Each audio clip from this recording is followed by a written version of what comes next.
Welcome in, fellow Potterheads. Tonight, beneath the starry ceiling of the Great Hall, we will be going over magical tales from the wizarding world to guide you gently into the realm of dreams. Before we disappear behind the veil of dreams, take a moment to cast your support spell, tap the like button, and join our magical community by subscribing. Also, I'm curious what time it is in your corner of the wizarding world. Whether you're watching from California, Hogsmeade, or London, share your location in the comments below. Your participation will be greatly appreciated and helps our magical community grow stronger. Now, the time for incantations has passed. Dim your lights, find your most comfortable position, and prepare to be transported to the world of witchcraft and wizardry as we begin tonight's magical tales. Chapter 1. The Hidden Past of Neville's Grandmother. As an Auror, Augusta Longbottom stood tall and proud, her vulture-topped hat casting a long shadow across the worn wooden floors of her ancestral home. Many knew her as the stern, unwavering guardian of Neville Longbottom, a woman who raised her grandson with high expectations and unwavering standards, but few knew the truth that lay beneath her formidable exterior, the hidden history that shaped not only her life, but the wizarding world itself. Long before she became the matriarch of the Longbottom family, Augusta walked the halls of the Ministry of Magic with purpose and power. The theory we explore tonight suggests that Augusta Longbottom was not merely the mother of a famous Auror, but was herself one of the most formidable dark wizard catchers of her generation, operating in secrecy during some of the wizarding world's darkest hours. The textual evidence from the Harry Potter series offers subtle clues to this possibility. When we encounter Augusta in the later books, particularly during the Battle of Hogwarts, we see glimpses of exceptional magical prowess that seems unusual for an elderly witch, unless she had extensive combat training. Consider how Professor McGonagall, upon hearing that Augusta had gone on the run after confronting Aurors sent to arrest her, remarks, "Dawlish is in St. Mungo's, and Augusta has gone on the run. She sent me a message saying she was escaping from Dawlish. She stunned Dawlish at her age, too. What's Neville going to say?" This reaction suggests that Augusta possessed combat abilities that surprised even a seasoned witch like Minerva McGonagall. The fact that she could outmatch a trained Auror, even one under the Imperious Curse, hints at specialized knowledge of dueling and defensive magic consistent with Auror training. If we extend this theory further, we might imagine Augusta Longbottom in her prime, her wand moving with precision and power through the air as she tracked dark wizards through misty forests and narrow alleyways. Perhaps she worked alongside figures like Alastor Moody in the days before Voldemort's first rise to power, helping to build the foundations of the Auror office that would later employ her son Frank. The timeline of the wizarding world would place Augusta's prime years during the rise of Grindelwald. Perhaps the first global wizarding war shaped her in ways that made her particularly attuned to recognizing the signs of another dark wizard's emergence. This would explain her early alignment with Dumbledore and her family's prompt joining of the Order of the Phoenix when Voldemort began his ascent. Imagine Augusta in the 1940s, her hair still dark and her step quick, moving silently through European villages in pursuit of Grindelwald's followers. Perhaps she worked in tandem with international magical law enforcement, her contributions deliberately kept from official records to protect operational security. The Department of Magical Law Enforcement has always maintained a division of undercover operatives whose identities remain classified even decades after their service. This theory casts new light on Augusta's relationship with her grandson Neville. Her seemingly harsh criticism of him takes on new meaning if we consider that she might have been assessing him, not merely as a grandmother, but as a former Auror evaluating potential. Her insistence that he use his father's wand, though misguided from a wandlore perspective, suggests she was trying to connect him to a legacy of magical law enforcement that extended back not just to his parents, but to herself. The traditional narrative presents Augusta as merely proud of her son's achievements. But what if her pride was more complex? The satisfaction of seeing her own path continued through the generations. When she eventually witnesses Neville's growth into a leader during the resistance at Hogwarts, her approval might represent not just grandmotherly pride, but professional recognition from one warrior to another. Consider also how Augusta maintained connections with former Aurors and Ministry officials throughout her later years. Her social circle, glimpsed briefly in the books, includes individuals with backgrounds in magical law enforcement. These relationships would make particular sense if they were former colleagues rather than merely the parents of her son's co-workers. If Augusta Longbottom was indeed an Auror, her specialization might have been in memory magic, a field that takes on tragic irony given what happened to her son and daughter-in-law. Perhaps she was known for her ability to extract accurate memories from witnesses, or to preserve crucial information through advanced memory charms. This expertise would have made the memory-based torture of Frank and Alice all the more devastating to her, representing a perversion of the very magical field she had once mastered. The theory extends further when we consider the Longbottom family's standing in wizarding society. Augusta maintains a position of respect among pure-blood families, despite not sharing their blood supremacist views. This paradoxical social position would make sense if she had once held significant power within the ministry, power that commanded respect even from those who disagreed with her politics. Visualize Augusta's home, where Neville grew up surrounded by subtle reminders of a hidden past. Perhaps there were locked cabinets containing specialized magical instruments used in Auror investigations. Maybe certain rooms were kept sealed, housing memories too dangerous or classified to revisit. The greenhouse that nurtured Neville's interest in herbology might have originally been cultivated to grow plants needed for complex protective potions or antidotes to dark magical poisons. During the First Wizarding War, Augusta would have experienced the terrible symmetry of history repeating itself. Having fought against one dark wizard in her youth, she would watch another rise to power as she entered her later years. More devastatingly, this time the conflict would claim not her own life or career, but those of her son and daughter-in-law, leaving her to raise their child in a world still shadowed by the very darkness she had once fought against. This theoretical past would explain Augusta's reaction to her son's torture, rather than merely familial grief. Her response might have included the specialized trauma of a veteran seeing the enemy employ techniques they themselves understood all too well. The Cruciatus Curse, likely encountered during her own Auror career in theoretical confrontations with dark wizards, would have been transformed from an abstract evil to a personally devastating weapon when used against Frank and Alice. In the quiet moments visiting St. Mungo's, as she watched her son and daughter-in-law lost in the fractured landscapes of their damaged minds, Augusta might have reviewed mental files of dark wizards she had pursued decades earlier, wondering if any of her old cases had somehow contributed to the knowledge Bellatrix Lestrange used so cruelly. The guilt of a professional, whose field of expertise became the instrument of her family's destruction, would add layers to her already complex grief. By the time of the Second Wizarding War, Augusta would have been long retired from active service, but the muscle memory of magical combat would remain, as evidenced by her successful escape from Dawlish. Perhaps she maintained contact with a network of former colleagues, exchanging information and remaining vigilant as the signs of Voldemort's return became impossible to ignore. When Neville finally comes into his own as a resistance leader, Augusta's arrival at the Battle of Hogwarts represents more than just a grandmother coming to support her grandson.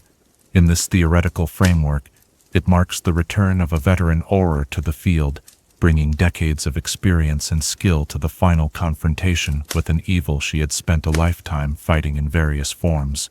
The image of Augusta Longbottom charging into battle, her vulture-topped hat still firmly in place as spells flash around her, takes on new significance. She fights not just as Neville's grandmother, or as a member of a historically light-aligned family, but as someone completing a mission begun many decades earlier, the defense of the wizarding world against those who would corrupt magic for purposes of domination and cruelty. As we consider this theory about Augusta Longbottom's hidden past, we might wonder how many other seemingly ordinary witches and wizards in the Harry Potter universe harbor similar secrets. How many grandparents telling bedtime stories to magical children were once on the front lines of conflicts history has begun to forget? How does that unseen experience shape the next generation of witches and wizards who rise to face their own dark challenges?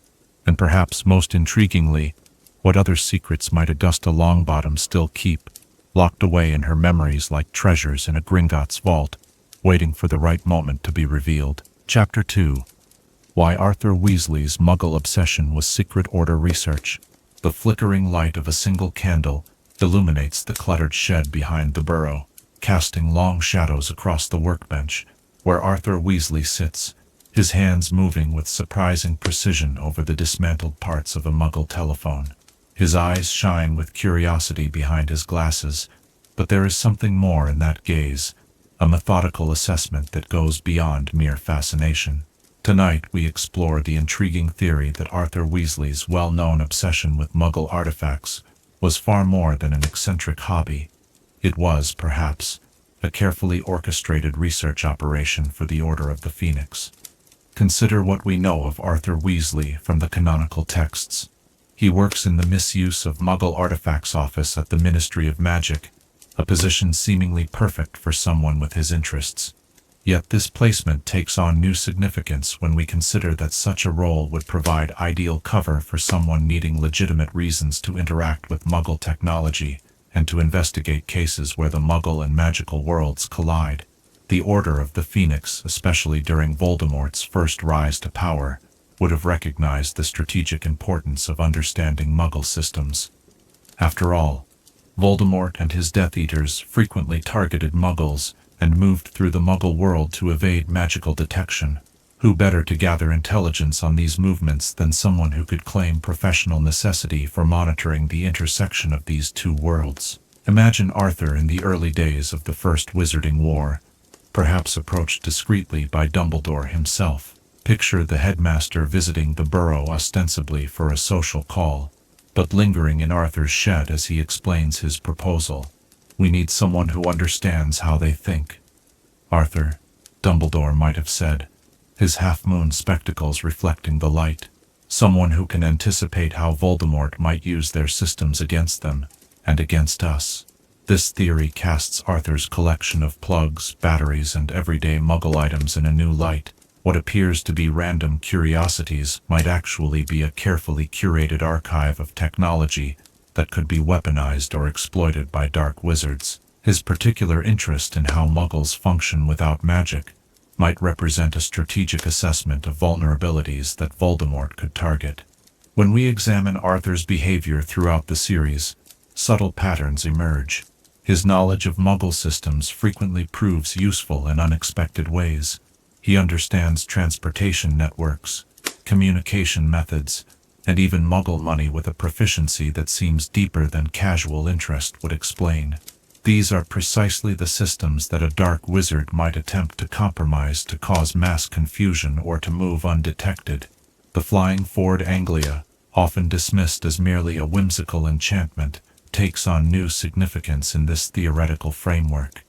Modifying Muggle vehicles to have magical properties would be an invaluable skill for Order operations, providing transportation that could move between magical and non-magical spaces without arousing suspicion from either side. What appeared to be a one-off creation might have been part of a larger research project, studying magical transportation alternatives that could evade Death Eater detection. Arthur's position at the Ministry would have provided another crucial advantage: legitimate access to reports of unusual magical activity in Muggle areas. Such reports would potentially reveal patterns in Death Eater movements long before they became apparent through other intelligence channels. His friendly, somewhat bumbling demeanor would have made him seem harmless to Ministry colleagues, who might have been secretly aligned with Voldemort's cause, allowing him to gather information without raising suspicion. The Weasley family clock, which tracked the whereabouts of family members, suggests Arthur possessed considerable magical skill in creating objects that could monitor movement, a talent that would be invaluable for tracking Order members during dangerous missions. While the clock is presented as a family heirloom, it represents magical innovation of the highest order, Could this remarkable device have been a prototype for larger monitoring systems used by the Order during both Wizarding Wars? Consider also Arthur's network of contacts throughout the Ministry.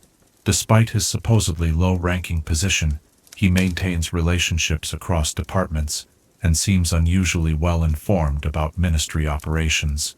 These connections would be invaluable for an Order member charged with monitoring Death Eater infiltration of governmental structures. Arthur's fascination with how Muggles live without magic might also have served a practical purpose.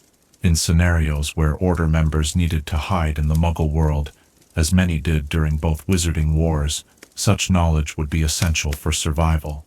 Arthur's research might have informed Order protocols for emergency immersion in Muggle society, saving countless lives when safe houses were compromised. If we extend this theory further, we might speculate that Arthur's role shifted between the First and Second Wizarding Wars. During Voldemort's first rise to power, his research might have focused on understanding vulnerabilities in Muggle systems. By the time of Voldemort's return, his expertise would have evolved to track how magical extremists were exploiting those systems, closing informational gaps that allowed Death Eaters to operate undetected. The garage at the Burrow takes on new meaning in this context, not merely a hobbyist's retreat, but a research facility camouflaged as one. The apparent chaos of collected Muggle items might conceal a methodical catalog of technologies assessed for their potential in magical warfare. Each battery, each rubber duck, each telephone might represent a completed analysis of how the object could be enchanted, corrupted, or weaponized by those with dark intentions. Visualize Arthur returning home late from the Ministry, his expression tired but his eyes alert as he slips into his shed. Inside, he carefully documents his latest findings on enchanted Muggle artifacts, noting which enchantments were detected and which might have remained hidden if his team hadn't known precisely what to look for. This information flows back to the Order, helping them anticipate the next evolution in Death Eater tactics. Arthur's genuine enthusiasm for Muggle culture provided perfect cover for this theoretical operation. No one questions why he collects what he collects, or why he asks the questions he asks.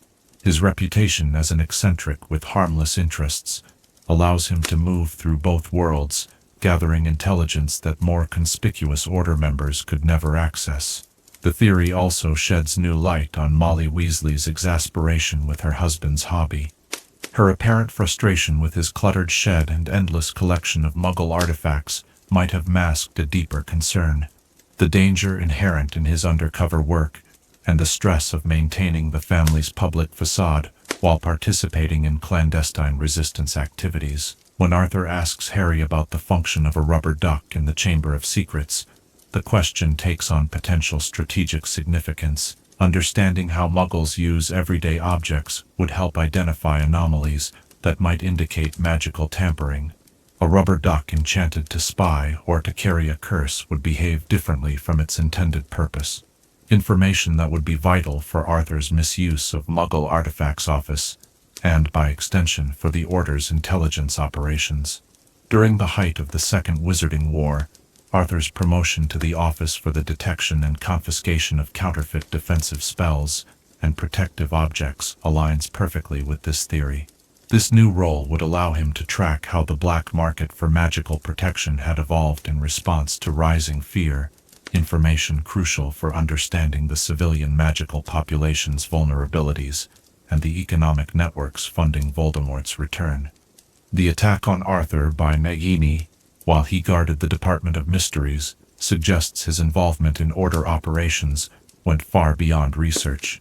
His willingness to take on dangerous assignments demonstrates a commitment to the cause that transcends intellectual curiosity. Yet even in this more active role, his unique expertise would have informed his approach, his understanding of how systems work, magical or Muggle, making him an ideal sentry for the complex magical architectures of the Ministry's most secretive department.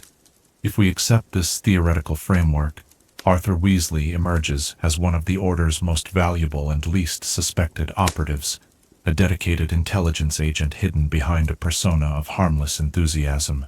His position allowed him to gather information from multiple sources, analyze emerging threats from both magical and Muggle perspectives, and develop countermeasures that bridged the gap between worlds. The shed behind the burrow, with its jumbled collections and tinkered projects, might then represent one of the most important research facilities in the fight against Voldemort, a place where the intersection of magical and non-magical technologies was studied not out of mere curiosity, but out of urgent necessity. Each enchanted Muggle artifact recovered and studied might have revealed new aspects of Death Eater's strategy, each modified car or radio potentially saving countless lives. As we conclude our exploration of this theory, we might reconsider our understanding of Arthur Weasley's character and contribution to the wizarding world. Behind the affable, sometimes confused facade, did there exist a shrewd analyst whose research helped the Order anticipate and counter Voldemort's strategies? Was his enthusiasm for Muggle culture not merely a personal quirk, but a professional dedication that served a greater purpose in the Resistance? And perhaps most intriguingly, how many other seemingly ordinary witches and wizards might have been conducting similar research operations, their true contributions to the defeat of Voldemort hidden behind carefully cultivated public personas? Chapter 3. How the Sorting Hat deliberately misplaced students. Through centuries of tradition, the Sorting Hat has sat upon the heads of every new student at Hogwarts School of Witchcraft and Wizardry, peering into their minds and hearts to determine where they truly belong. Gryffindor for the brave, Hufflepuff for the loyal, Ravenclaw for the wise, and Slytherin for the ambitious. These simplistic distinctions have guided generations of magical education, but what if there were a more complex purpose behind the Sorting Hat's decisions?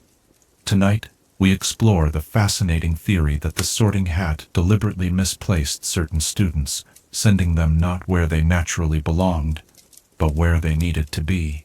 The canonical evidence for this theory begins with Harry Potter himself. The Sorting Hat clearly tells Harry he would do well in Slytherin, noting qualities that align perfectly with Salazar's house. Yet when Harry expresses his preference, the Hat accommodates him, placing him in Gryffindor instead. This moment is often interpreted as the Hat simply respecting Harry's choice, but perhaps it represents something far more significant, a calculated decision to place a student where they would develop rather than where they already excelled. Consider the implications of this perspective. The Sorting Hat, created by the four founders and imbued with their intelligence, might understand that sorting is not merely about categorizing students based on existing traits, but about guiding their development. A hat with the wisdom to see inside your head might also see potential futures, understanding which environment would best nurture each student's growth. Imagine the Hat as it sits in the headmaster's office through the centuries, absorbing conversations and wisdom, witnessing the consequences of its choices as students grow into adults. Perhaps it learned that sorting strictly by dominant traits created imbalance, houses becoming increasingly homogeneous, until they reinforced only one way of seeing the world. Over time, the Hat might have developed a more sophisticated approach, deliberately placing certain pivotal students against their natural grain to foster growth and cross-house understanding.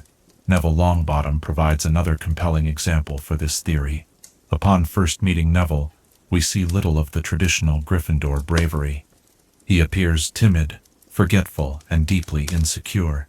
By conventional sorting wisdom, he might have been better placed in Hufflepuff, where loyalty and hard work were valued above daring. Yet the Hat places him in Gryffindor, where he struggles initially but eventually grows into extraordinary courage, becoming the student who stands alone against Voldemort when all seems lost. Was this remarkable transformation merely good fortune, or did the Hat see in Neville the dormant potential for exceptional bravery that could only be awakened through the challenges of being sorted into Gryffindor? If the latter, it suggests the Hat practices a form of developmental sorting, placing students not based on who they are, but on who they could become in the right environment. Hermione Granger presents yet another case study in this theoretical framework.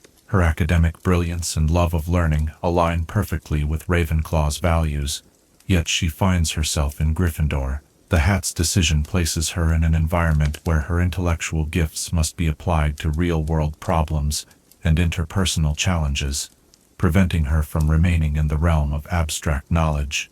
Through this lens, her placement appears less about matching existing traits and more about providing the specific challenges needed for her unique growth. Perhaps most telling is the case of Peter Pettigrew, whose eventual choices reveal little of Gryffindor's vaunted courage. In fact, his defining characteristic becomes a cowardice so profound that he betrays his closest friends to save himself. Why would the hat place someone with such potential for cowardice in the House of Bravery? Our theory suggests a deliberate calculation. Perhaps the hat saw Pettigrew's weaknesses and attempted to surround him with examples of courage that might guide him toward a different path. That this intervention ultimately failed makes it no less intentional. This perspective transforms our understanding of the sorting hat from a simple categorization tool to a sophisticated instrument of pedagogical design. The hat becomes not merely reactive to existing traits, but actively involved in shaping the future development of the wizarding world through its strategic placement of students. The implications extend further when we consider Severus Snape, placed in Slytherin, despite possessing the capacity for profound love and sacrifice, qualities often associated with other houses. Perhaps the hat saw in the young Snape someone who needed to understand ambition and cunning from within, who needed to experience the very worldview that would ultimately threaten what he valued most. His placement takes on the quality of necessary tension, creating the conditions for growth through contrast rather than comfort. If we accept this theory, the moment of sorting becomes not a celebration of who students already are, but the beginning of a carefully calibrated developmental journey. The hat, with its unique ability to see potential futures and assess character at its deepest level, becomes a master strategist in the education of young witches and wizards. Imagine the hat contemplating each student who sits beneath its brim, weighing not only their dominant traits but also their limitations, their fears, their needs for growth. For some, it might choose the comfortable fit, the house that matches their existing strengths. For others, particularly those with significant roles to play in the future, it might make the more difficult choice, placing them where they will face the greatest challenges and subsequently the greatest transformation. This theory illuminates Luna Lovegood's placement in Ravenclaw, despite her willingness to embrace ideas without empirical evidence, a trait that seems at odds with Ravenclaw's emphasis on wisdom and learning. Perhaps the hat recognized that Luna needed an environment that would both challenge her unconventional thinking and benefit from it. Her presence in Ravenclaw creates productive friction, introducing alternative ways of knowing into a house that might otherwise become rigid in its conception of intelligence. Similarly, Draco Malfoy's placement in Slytherin takes on new meaning. While his ambition and self-preservation align with Slytherin traits, his placement also ensures he fully witnesses the consequences of pure-blood ideology taken to its extreme. He experiences both the seduction of power and its ultimate corruption from within the very house that celebrates such pursuits. His eventual disillusionment becomes possible precisely because he cannot distance himself from what Slytherin becomes under Voldemort's influence. The theory extends beyond main characters to the broader dynamics of Hogwarts itself. The hat might intentionally ensure that each house contains not just students who exemplify its virtues, but those who question and challenge them. This cross-pollination would prevent houses from becoming echo chambers and would foster the kind of inter-house understanding essential for wizarding society to remain whole rather than fragmented along house lines. Visualize the sorting hat in quiet conversation with Dumbledore through the years, perhaps discussing the patterns it observes and the interventions it considers necessary. This generation seems particularly divided. It might observe after a sorting ceremony during the first rise of Voldemort. I've placed several naturally ambitious students in Gryffindor this year. They'll bring necessary caution to a house becoming too recklessly brave. Such strategic thinking would align with Dumbledore's own tendency to orchestrate long-term plans for the greater good. The theory gains further credibility when we consider that the hat was created during a time when the founders themselves were wrestling with questions of unity versus division.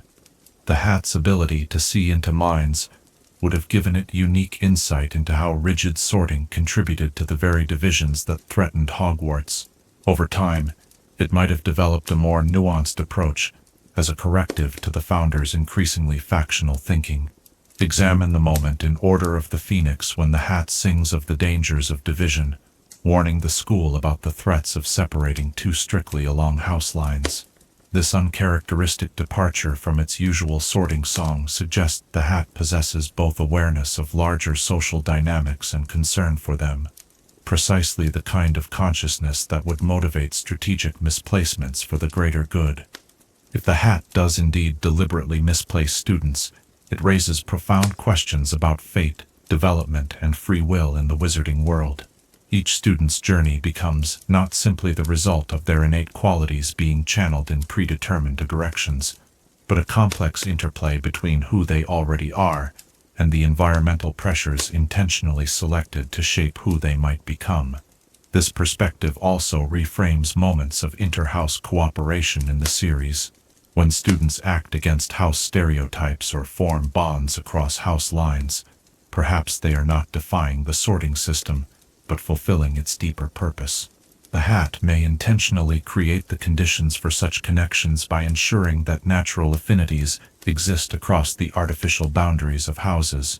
The Room of Requirement provides an apt metaphor for this theoretical understanding of the sorting hat's function. Just as the room transforms itself to meet the seeker's needs rather than their explicit desires, the hat may sort according to developmental needs rather than obvious traits. Both represent a magic that is responsive to deeper truths than surface preferences, a wisdom that sees and serves what is necessary rather than what is expected.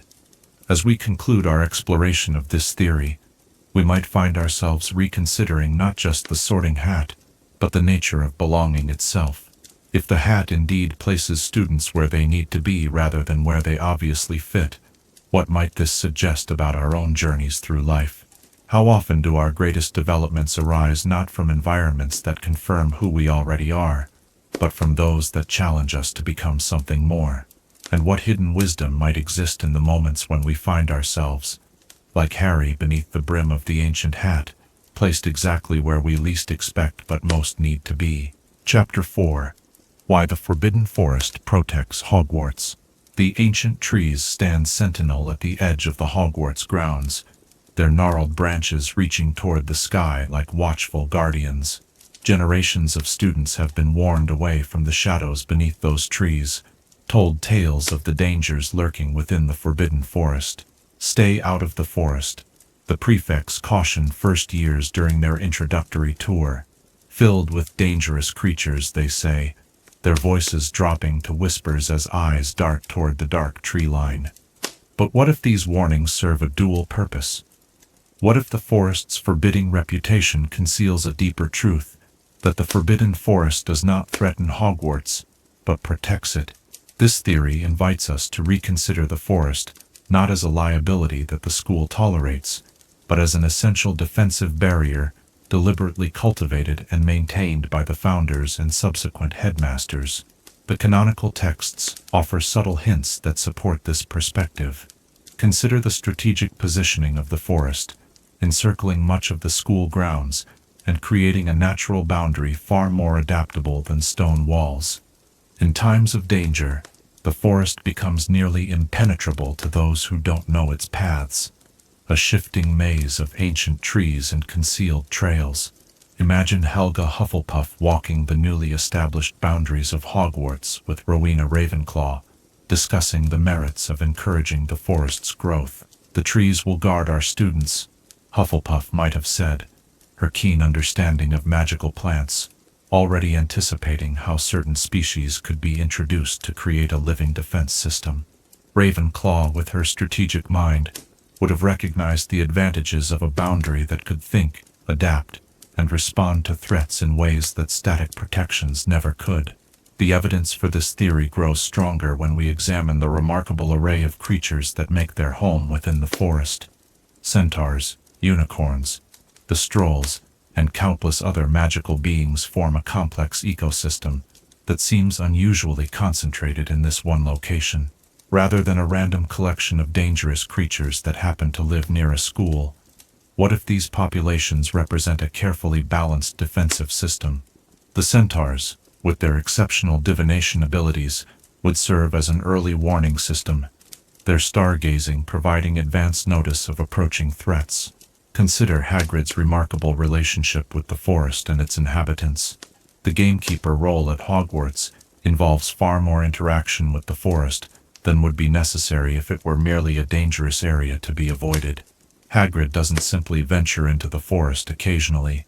He knows its paths intimately, maintains relationships with its sentient inhabitants, and tends to creatures within its boundaries. This level of involvement suggests the forest requires active management, precisely what we would expect if it served a protective function that needed to be maintained. The Acromantula colony, often cited as evidence of the forest's dangers, takes on new significance in this theoretical framework. Aragog tells Harry that Hagrid brought him to the forest and found him a mate. What if this introduction was not merely Hagrid finding a safe place for a dangerous pet, but a deliberate addition to the forest's defenses? An Acromantula colony would certainly discourage casual intruders and could be directed against genuine threats by someone who had earned their trust, someone like Hagrid. The theory extends further when we consider the forest's response during the Battle of Hogwarts. The Centaurs, after initially remaining neutral, joined the battle against Voldemort's forces. The text describes other creatures from the forest participating as well, suggesting a deep connection between the forest's inhabitants and the school they border. This collective defense aligns perfectly with the notion that the forest functions as a protective rather than threatening presence. Visualize the forest in the quiet hours of night, when the castle sleeps. The trees rustle with more than wind, their ancient roots extending deep beneath the earth, perhaps connecting to the very foundations of Hogwarts itself. The unicorns move silently between the trunks, their presence purifying dark magic that might otherwise seep toward the school. The strolls patrol the skies above the canopy, their exceptional vision spotting approaching dangers long before they reach the castle grounds. This perspective transforms our understanding of why Dumbledore and other headmasters maintain such a seemingly dangerous environment adjacent to a school, rather than an inexplicable risk. The forest becomes an essential component of Hogwarts' layered defenses, a living shield that grows more effective with each passing century, as the trees age and the magical creatures within establish deeper bonds with the land. The forest's forbidden status serves a dual purpose in this framework. While it genuinely protects students from the dangers within, it also preserves the forest's defensive capabilities by limiting human interference. Students wandering freely would disrupt the delicate balance of the ecosystem and potentially antagonize the very creatures that serve as Hogwarts' outer perimeter of protection. Consider how the forest changes with the seasons and responds to the presence of dark magic. During Harry's first year, something is killing unicorns, a sure sign that darkness has penetrated the outer defenses. The forest's response is to draw attention to this breach through the Centaurs, who ensure Firenze is in the right place to rescue Harry and warn him of what is happening. The forest, in essence, communicates the threat to those who can address it. The strategic value of the Forbidden Forest becomes even clearer when we consider Hogwarts' location in the Scottish Highlands. Historically, forests provided defensive advantages in warfare, concealing movements and creating natural barriers to approaching armies. A magical forest would enhance these advantages exponentially, with trees that might actively impede enemies or paths that rearrange themselves to confuse invaders. In this theoretical framework, the forest's dangers are not incidental but instrumental. They exist specifically to protect the school from greater threats. The Acromantulas devour intruders, the Centaurs guard against those who would harm unicorns or disrupt the star's messages, and even the more aggressive plant species create barriers against those with ill intent. The theory also sheds light on why the forest seems to judge the intent of those who enter it. Harry and his friends face dangers, but ultimately survive their forest excursions, while those with darker purposes, like Quirrell's Voldemort, find themselves hunted within its boundaries. This suggests a level of discernment beyond what a random collection of magical creatures would display, a unified purpose that aligns with Hogwarts' own protective enchantments. Imagine Salazar Slytherin, despite his eventual disagreements with the other founders, contributing his expertise in magical creatures to this defensive system. Perhaps he introduced certain serpent species that could sense approaching dark wizards, or enchanted the deeper pools within the forest to reveal visions of potential threats. The forest would represent a rare point of founder consensus, all four recognizing the value of a living boundary that could adapt to emerging dangers in ways static walls never could. The theory extends to the forest's remarkable resilience. Despite hosting creatures that would normally be territorial competitors, the forest maintains a balanced ecosystem. This stability might result from active magical management by successive generations of Hogwarts staff, carefully adjusting the forest's composition to enhance its protective qualities while preventing any single species from dominating. Consider the geographical positioning of the forest in relation to Hogsmeade, the only all-wizard village in Britain. The forest stands between this concentration of magical activity and Hogwarts itself, potentially filtering magical energies or threats that might otherwise flow directly to the school. This buffer zone would be particularly valuable during times when dark wizards might use Hogsmeade as a staging area for attacks on the castle. The forest's protective role would explain why it appears to have its own form of memory. When Harry enters it for detention in his first year, the Centaurs recognize him immediately as the Potter Boy, suggesting information flows through the forest's inhabitants in ways that create a unified awareness of significant visitors. This collective consciousness would be invaluable for a defensive perimeter, allowing threats to be tracked and monitored across the forest's considerable expanse. As night falls across the grounds of Hogwarts, and the lights of the castle shine out across the dark mass of trees that is the Forbidden Forest, perhaps what we are witnessing is not a contrast between safety and danger, but a symbiotic relationship between two protective forces. The stone walls and ancient enchantments of the castle work in concert with the living, adapting boundary of the forest, each strengthening the other, each contributing to a defensive system that has kept generations of young witches and wizards safe within its embrace. The Forbidden Forest stands not as a threat to be feared, but as a guardian to be respected, a living shield whose dangers are purposeful, whose creatures are allies, and whose ancient trees have witnessed centuries of magical history while keeping their silent watch over the school they were grown to protect. As you drift towards sleep, consider this question: what other seemingly dangerous elements of the wizarding world might actually serve hidden protective purposes, their true nature concealed behind warnings and fears, to preserve the very magic they were created to defend? Chapter 5. How the Room of Requirement Breaks Gamp's Law of Elemental Transfiguration. The 7th floor corridor of Hogwarts Castle lies quiet in the deep of night. Moonlight filters through ancient windows, casting long shadows across the stone floor. Before a seemingly blank wall, a student paces back and forth, eyes closed in concentration, mind focused on a singular need.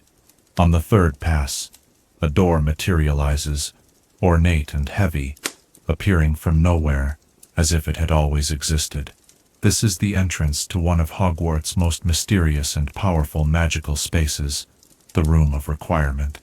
Tonight, we explore the fascinating theory that this remarkable chamber doesn't merely bend the rules of magic, it fundamentally breaks them, specifically defying the supposedly immutable Gamp's Law of Elemental Transfiguration. Gamp's Law, as explained by Hermione in the canonical texts, establishes 5 principal exceptions to magical creation, things that cannot be conjured from nothing. Food is explicitly mentioned as one of these exceptions, with Hermione noting that you can summon food if you know where it is, you can transform food from one form to another, and you can increase the quantity if you already have some, but you cannot create food from nothing. This limitation is presented as an absolute boundary of magical possibility, a law rather than a guideline, yet the Room of Requirement appears to operate outside these constraints. Consider what we know of the room's capabilities from the canonical evidence. It can provide precisely what the seeker requires, whether that be a chamber pot, as Dumbledore once found, a storage space filled with centuries of hidden objects, or a fully equipped training facility for Dumbledore's army, complete with bookcases, cushions, and dark detectors. The room transforms itself not just in layout, but in contents, seemingly creating objects that did not previously exist. Imagine the magical theory behind such a space. Perhaps when Rowena Ravenclaw, for surely a room of such complexity would bear her magical signature, designed this chamber, she wasn't creating a room that could transfigure itself, but rather a nexus point that could access objects from elsewhere in the castle, or even beyond its walls. But this explanation falls short when we consider the specificity and novelty of some items the room provides. When the DA needs training dummies that can disarm attackers, the room supplies them, specialized magical objects unlikely to be simply lying around elsewhere in the castle.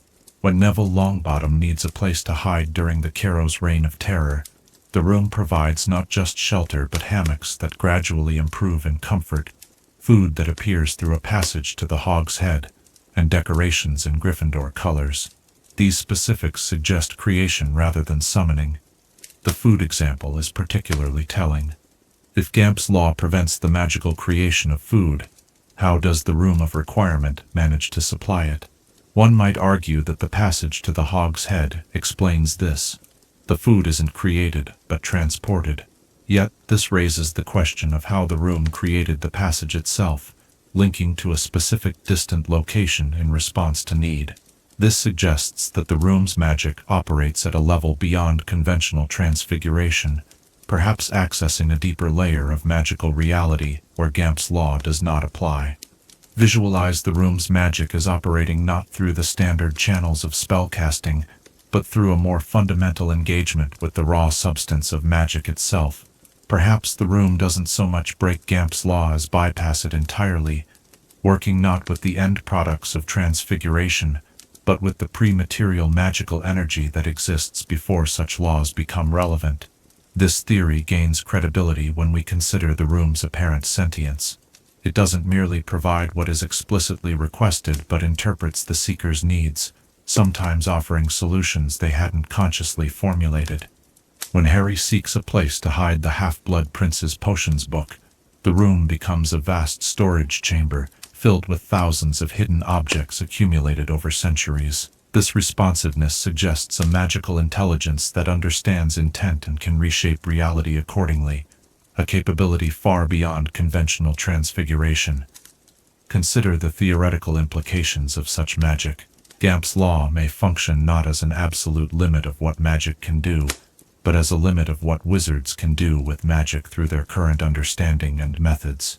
The Room of Requirement might represent an older, more fundamental approach to magical manipulation, one that works with the fabric of reality before it solidifies into the forms governed by laws like Gamp's. Imagine the founders of Hogwarts discussing the creation of such a room. Rowena Ravenclaw might have theorized that the conventional limitations of transfiguration arose not from inherent boundaries in magic itself, but from the structured pathways through which wizards accessed magical energy. By creating a space that could directly interface with magical intention, bypassing the intermediary steps of spellcasting and wand movements, perhaps these limitations could be transcended. The room's ability to create seemingly impossible objects might be explained through a theoretical principle of magical potentiality.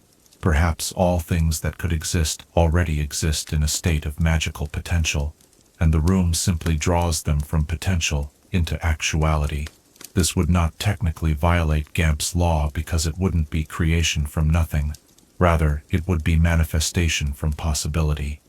The distinctive nature of the Room of Requirement becomes even clearer when we consider how it differs from other magical spaces within Hogwarts.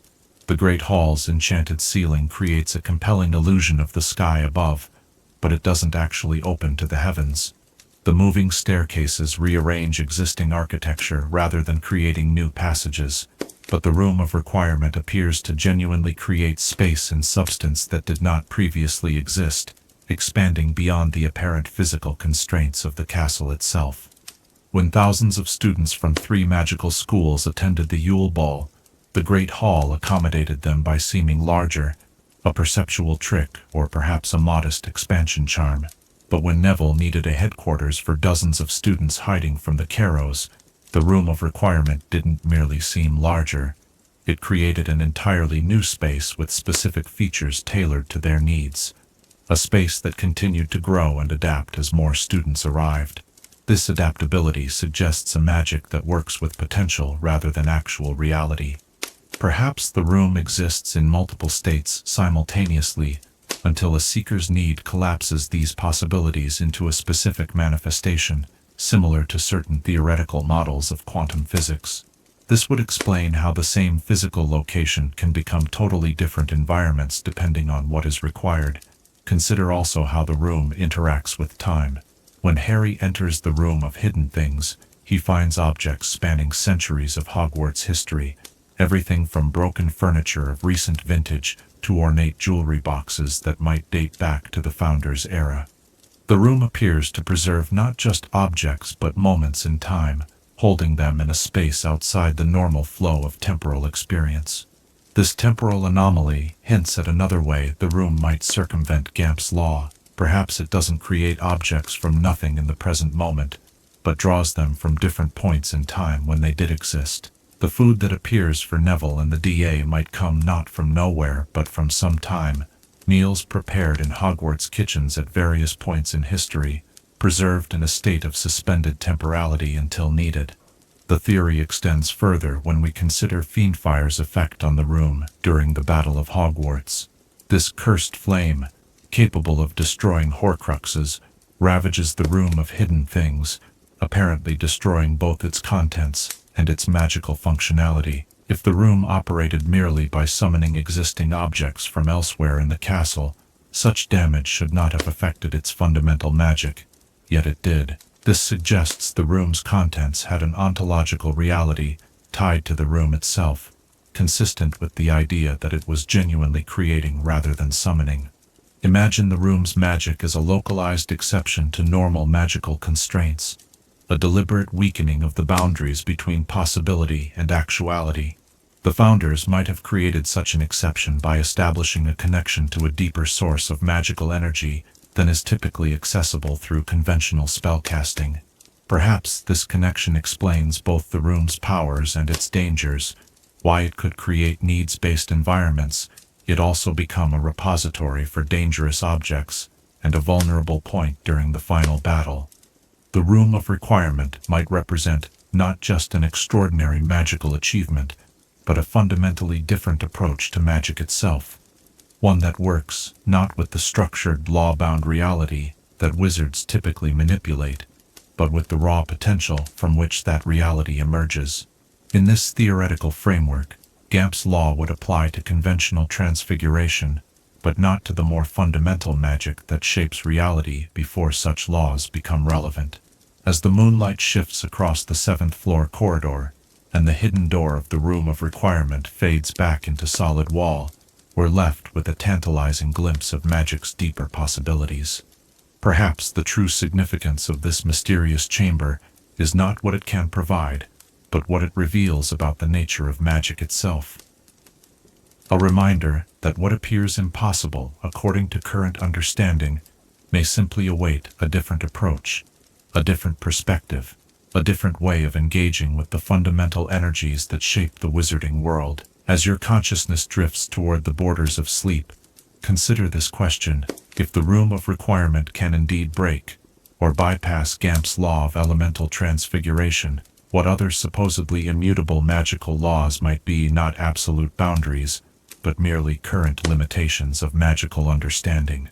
What other exceptional spaces might exist in the wizarding world, operating according to different principles and offering glimpses of magic's true, boundless potential? Chapter 6. The Truth Behind the Malfoys' Secret Alliance with the Order. The drawing room of Malfoy Manor lies silent and still, moonlight casting long shadows across the ornate furnishings and ancient tapestries. In this room, Death Eaters once gathered at the bidding of Lord Voldemort. In this room, Terrible decisions were made, and terrible acts committed. Yet beneath the surface of these apparent loyalties lies one of the most intriguing theories in the wizarding world, that the Malfoy family, particularly Narcissa and later Draco, maintained a secret alliance with the Order of the Phoenix, operating as hidden agents in a dangerous game of magical espionage. The canonical evidence for this theory is subtle but compelling when viewed through a certain lens. Consider the pivotal moment in the Forbidden Forest during the Battle of Hogwarts, when Narcissa Malfoy bends over Harry Potter's seemingly lifeless body, and discovering he is alive, boldly lies to Lord Voldemort himself. She declares Harry dead, asking only, "Is Draco alive? Is he in the castle?" When Harry confirms this, she immediately betrays the Dark Lord, a decision that ultimately contributes significantly to Voldemort's defeat. This moment is typically interpreted as a mother's love overriding political allegiance, Narcissa caring more about her son than Voldemort's victory. But what if it represented not a sudden change of heart, but the culmination of a long-standing secret arrangement? What if Narcissa's question about Draco was not merely maternal concern, but confirmation that certain plans were still in motion, plans that required Harry to return to the castle alive? Imagine Narcissa Malfoy years earlier, perhaps during the First Wizarding War, recognizing the dangerous path her husband Lucius was following. Picture her sitting in her private chambers, writing a carefully coded message to be delivered through multiple intermediaries to Dumbledore himself. "The serpent's path leads only to destruction," she might have written. "I would see my son walk a different road." The theory gains credibility when we consider the sophisticated understanding of magical espionage that both Dumbledore and the Malfoys would have possessed. Dumbledore, who maintained Severus Snape as a double agent for years, clearly understood the value of having eyes and ears in Voldemort's inner circle. The Malfoys, with their Slytherin cunning and self-preservation instincts, would recognize the wisdom of maintaining alternate allegiances as insurance against Voldemort's potential defeat or inevitable betrayal of his followers. This theoretical alliance would not have been based on shared ideals or sudden moral enlightenment. The Malfoys would not have abandoned their beliefs in pure-blood superiority or their disdain for Muggle-born witches and wizards. Rather, it would have been a pragmatic arrangement based on mutual benefit and shared enemies. Dumbledore would gain valuable intelligence, while the Malfoys would secure protection and clemency should Voldemort fall. Lucius Malfoy's actions after the First Wizarding War support this theory. He quickly claimed to have been under the Imperious Curse, avoiding Azkaban and maintaining his social position. While this is usually seen as simple self-serving dishonesty, it could also represent the Order honoring their side of a secret bargain, providing testimony or influence that helped secure his freedom in exchange for information he had provided. Consider also the placement of Tom Riddle's diary in Ginny Weasley's cauldron by Lucius in Chamber of Secrets. While seemingly a straightforward act of malice, what if it had more complex motivations? Lucius believed the diary was simply a tool to discredit Arthur Weasley and open the chamber. He did not know it was a Horcrux. But what if, sensing Voldemort's potential return and fearing the consequences for his family, Lucius deliberately placed the diary where it would likely be discovered and potentially destroyed? The move could appear loyal to Voldemort's cause while actually undermining it. Draco's reluctance to identify Harry, Ron, and Hermione when they are brought to Malfoy Manor takes on new significance in this theoretical framework. His hesitation is typically attributed to personal growth or simple fear, but what if it represented his own induction into the secret arrangement his mother had maintained for years? Perhaps during those final years at Hogwarts, as Draco struggled with his assigned task to kill Dumbledore, the headmaster or another Order member had approached him with knowledge of his mother's secret allegiance, offering him a chance to follow the same path. Visualize a tense meeting in a hidden corner of Hogwarts, perhaps even the room of requirement itself. A terrified Draco listens as Dumbledore reveals knowledge of the task Voldemort has assigned him. "Your mother has long ensured your family would have another path," Dumbledore might have said. "You need not succeed in this task to protect your family. There are other ways, safer ways, that require more courage but less damage to your soul. This theory explains several otherwise puzzling elements of the Malfoys' story. It clarifies why Narcissa and Draco were never marked as Death Eaters, despite their family's central role in Voldemort's circle. It contextualizes Dumbledore's apparent confidence that Draco would not kill him, beyond simple faith in the boy's better nature. It even sheds light on how the Malfoys managed to avoid Azkaban after the Second Wizarding War, perhaps not just due to Harry's testimony about Narcissa's forest lie, but because of secret evidence of their longer-term cooperation with the Order. The sophistication of such an arrangement would reflect the complex moral landscape of the Wizarding War. The Malfoys would not be heroes in the traditional sense. They would remain prejudiced, elitist, and often cruel. But they would represent a pragmatic recognition that Voldemort's extremism threatened even those pure-blood families he claimed to champion. Their alliance with the Order would be a calculated insurance policy rather than a moral conversion. Imagine the intricate precautions such an arrangement would require. Perhaps a secret keeper held the knowledge of the Malfoys' true allegiance, or perhaps a modified Fidelius charm concealed not a location but a fact. The fact of their cooperation with Dumbledore's forces. Communications might have been conducted through house elves, whose movements would raise no suspicion, and whose magic operates differently from wizards, potentially bypassing certain monitoring spells.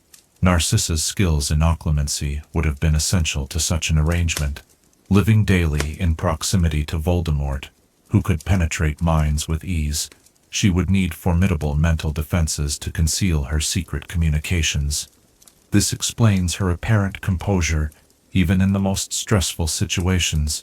She had years of practice hiding her true thoughts from the most dangerous legilimens in the wizarding world. The theory extends to smaller moments throughout the series as well. Draco's repeated antagonism toward Harry and his friends could have served as perfect cover for his family's secret arrangement, maintaining their public reputation as staunch supporters of pure-blood supremacy, while privately hedging their bets. The more convincingly Draco played the role of budding Death Eater, the less suspicion would fall on his family's true allegiances. Consider how this theory recontextualizes Lucius's desperate search for Draco during the Battle of Hogwarts. Typically seen as simply parental concern overriding loyalty to Voldemort, it could also represent fear that Draco might reveal or act upon the family's secret allegiance at a critical moment, potentially exposing them all. His frantic movement through the battle might have been not just to find his son, but to ensure their cover remained intact until the optimal moment for revelation. The Malfoys' survival instincts align perfectly with this theoretical secret alliance. They valued family preservation above all else, a priority that would logically lead them to ensure themselves against all possible outcomes of the Wizarding War. Maintaining communications with both sides would be the ultimate expression of Slytherin's self-preservation, ensuring that regardless of which faction prevailed, the Malfoy family would endure. If such an arrangement existed, it would likely have begun with Narcissa rather than Lucius. While Lucius sought power and influence through his connection to Voldemort, Narcissa's primary concern was always family protection. This gendered division of priorities within their marriage would have allowed them to pursue seemingly contradictory strategies, Lucius visibly supporting Voldemort, while Narcissa quietly maintained alternate channels of communication and influence. The Black family history lends additional credibility to this theory. Narcissa witnessed firsthand the destruction caused by rigid adherence to pure-blood extremism. Her cousin Sirius was disowned for rejecting family ideology. Her sister Bellatrix descended into sadistic madness through devotion to Voldemort, and the noble House of Black ultimately collapsed. Learning from this family history, Narcissa would understand the need for more flexible survival strategies. As dawn breaks over Malfoy Manor, illuminating the grand but somber halls where darkness once gathered, we might reconsider the family who called this place home, not as heroes or villains, but as survivors navigating a complex moral terrain with the cunning ambition that characterized their Slytherin nature. Their secret alliance with the Order, if it existed, would represent neither full redemption nor exoneration of their prejudices, but rather a fascinating example of how self-interest can sometimes align with the greater good, how those who would never be heroes might still play crucial roles in a hero's journey. As you drift towards sleep, consider this question: in times of conflict and moral complexity, how many other secret alliances might exist beneath the surface of apparent loyalties? How many individuals, families, or groups might maintain careful connections to multiple sides of a conflict, not out of duplicity, but out of the very human desire to ensure survival, regardless of which way the winds of history ultimately blow? Chapter 7. Why Moaning Myrtle was killed by someone other than Tom Riddle. The second-floor girls' bathroom at Hogwarts stands silent in the moonlight, water occasionally dripping from aged pipes into porcelain sinks. This unremarkable space harbors both an entrance to the legendary Chamber of Secrets and the ethereal presence of one of Hogwarts' most distinctive ghosts, Moaning Myrtle. The conventional narrative tells us that Myrtle Warren was killed when Tom Riddle, the young Lord Voldemort, opened the chamber and unleashed the basilisk in his first reign of terror at Hogwarts. But tonight, we explore an alternative theory, one that suggests Myrtle's death might have been caused by someone else entirely, with Tom Riddle merely taking advantage of a coincidental tragedy. The canonical account of Myrtle's death comes primarily through her own testimony, recounted to Harry during his investigations into the Chamber of Secrets. She describes hiding in a bathroom stall, crying after being teased by Olive Hornby. She heard someone enter, speaking in a strange language, which we later learn was Parcel tongue. When she emerged to tell the intruder to leave, she saw large yellow eyes, and then, in her words, "My whole body sort of seized up, and then I was floating away." This account has led to the universal acceptance that she was killed by the basilisk under Tom Riddle's command. But what if this widely accepted version of events conceals a more complex truth? Consider the peculiar circumstances of Myrtle's death, and the limited perspective from which she recounts it. Myrtle herself never saw Tom Riddle in the bathroom. She saw only eyes, and then she died. The assumption that Riddle was responsible comes from connecting her death to the known opening of the chamber during that period. But what if these were separate incidents that history has erroneously conflated? Imagine an alternative scenario. The same evening that Tom Riddle planned to open the Chamber of Secrets, another dark event was unfolding in that very bathroom. Perhaps another student, one with motivations entirely unrelated to Slytherin's heir, had reached a breaking point after Myrtle's constant presence in the bathroom, her tearful occupations of the stalls, her intrusions on others' privacy. This hypothetical other killer might have researched obscure magic specifically designed to eliminate troublesome presences. The timing creates the perfect cover. With the school already in turmoil over strange attacks, this unknown assailant could strike knowing that any unusual death would likely be attributed to the heir of Slytherin's monster. Tom Riddle, discovering Myrtle's death shortly after it occurred, might have recognized the unexpected opportunity it presented. A death he didn't cause but could use to create his first Horcrux and frame as the work of Slytherin's monster.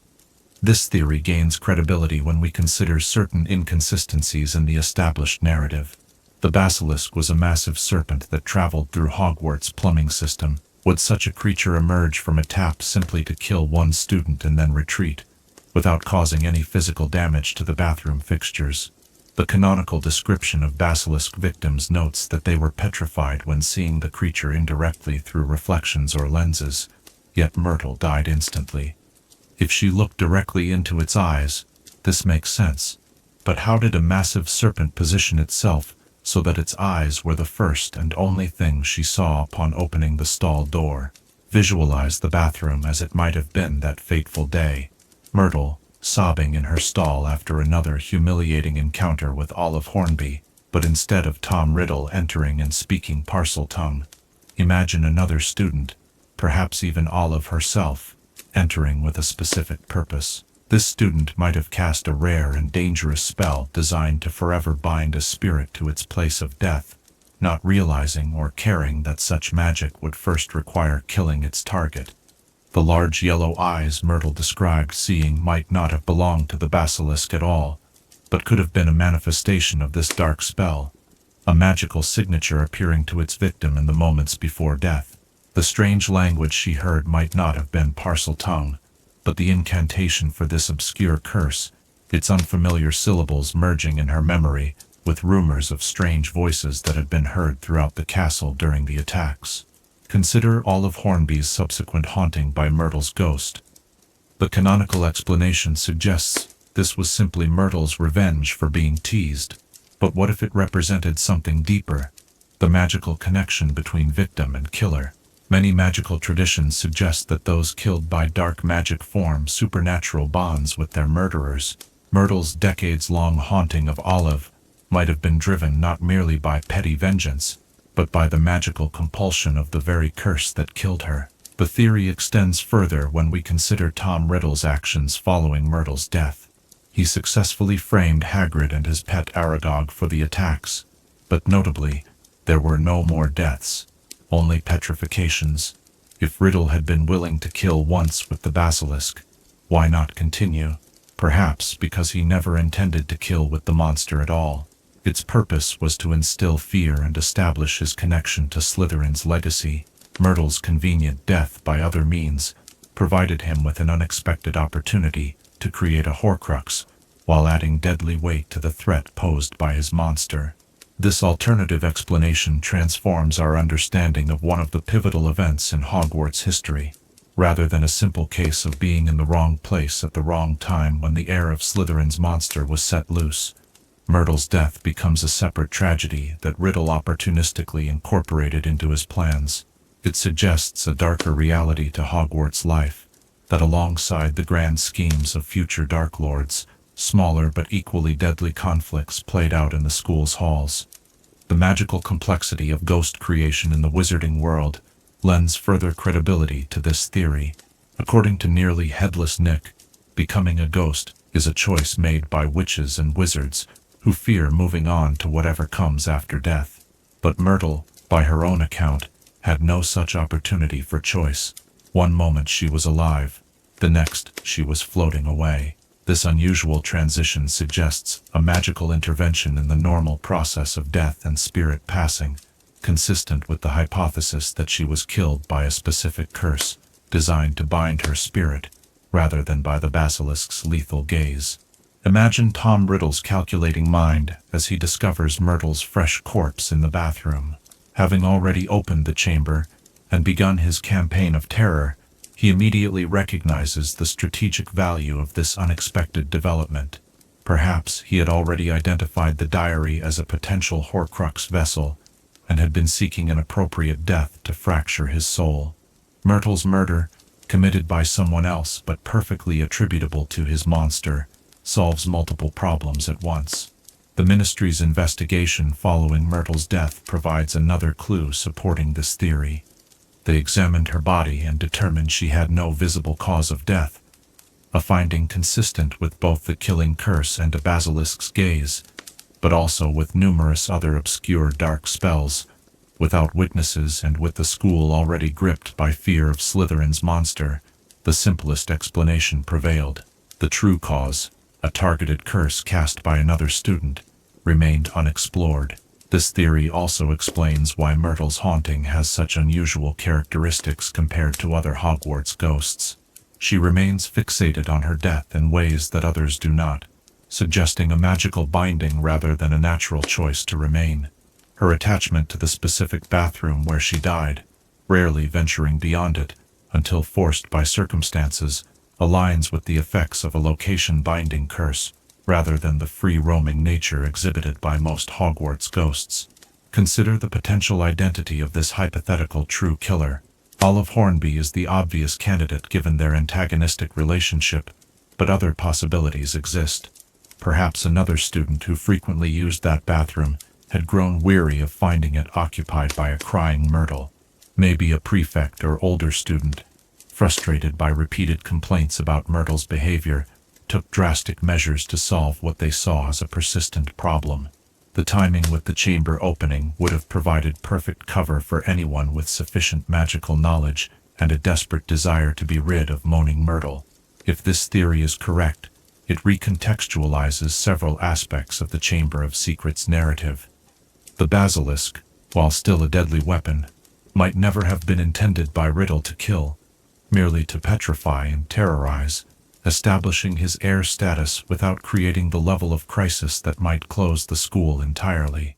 Myrtle's death, caused by another hand but attributed to the monster, escalated the situation beyond Riddle's initial design, forcing him to halt his plans earlier than intended, but also providing the unexpected benefit of creating his first Horcrux.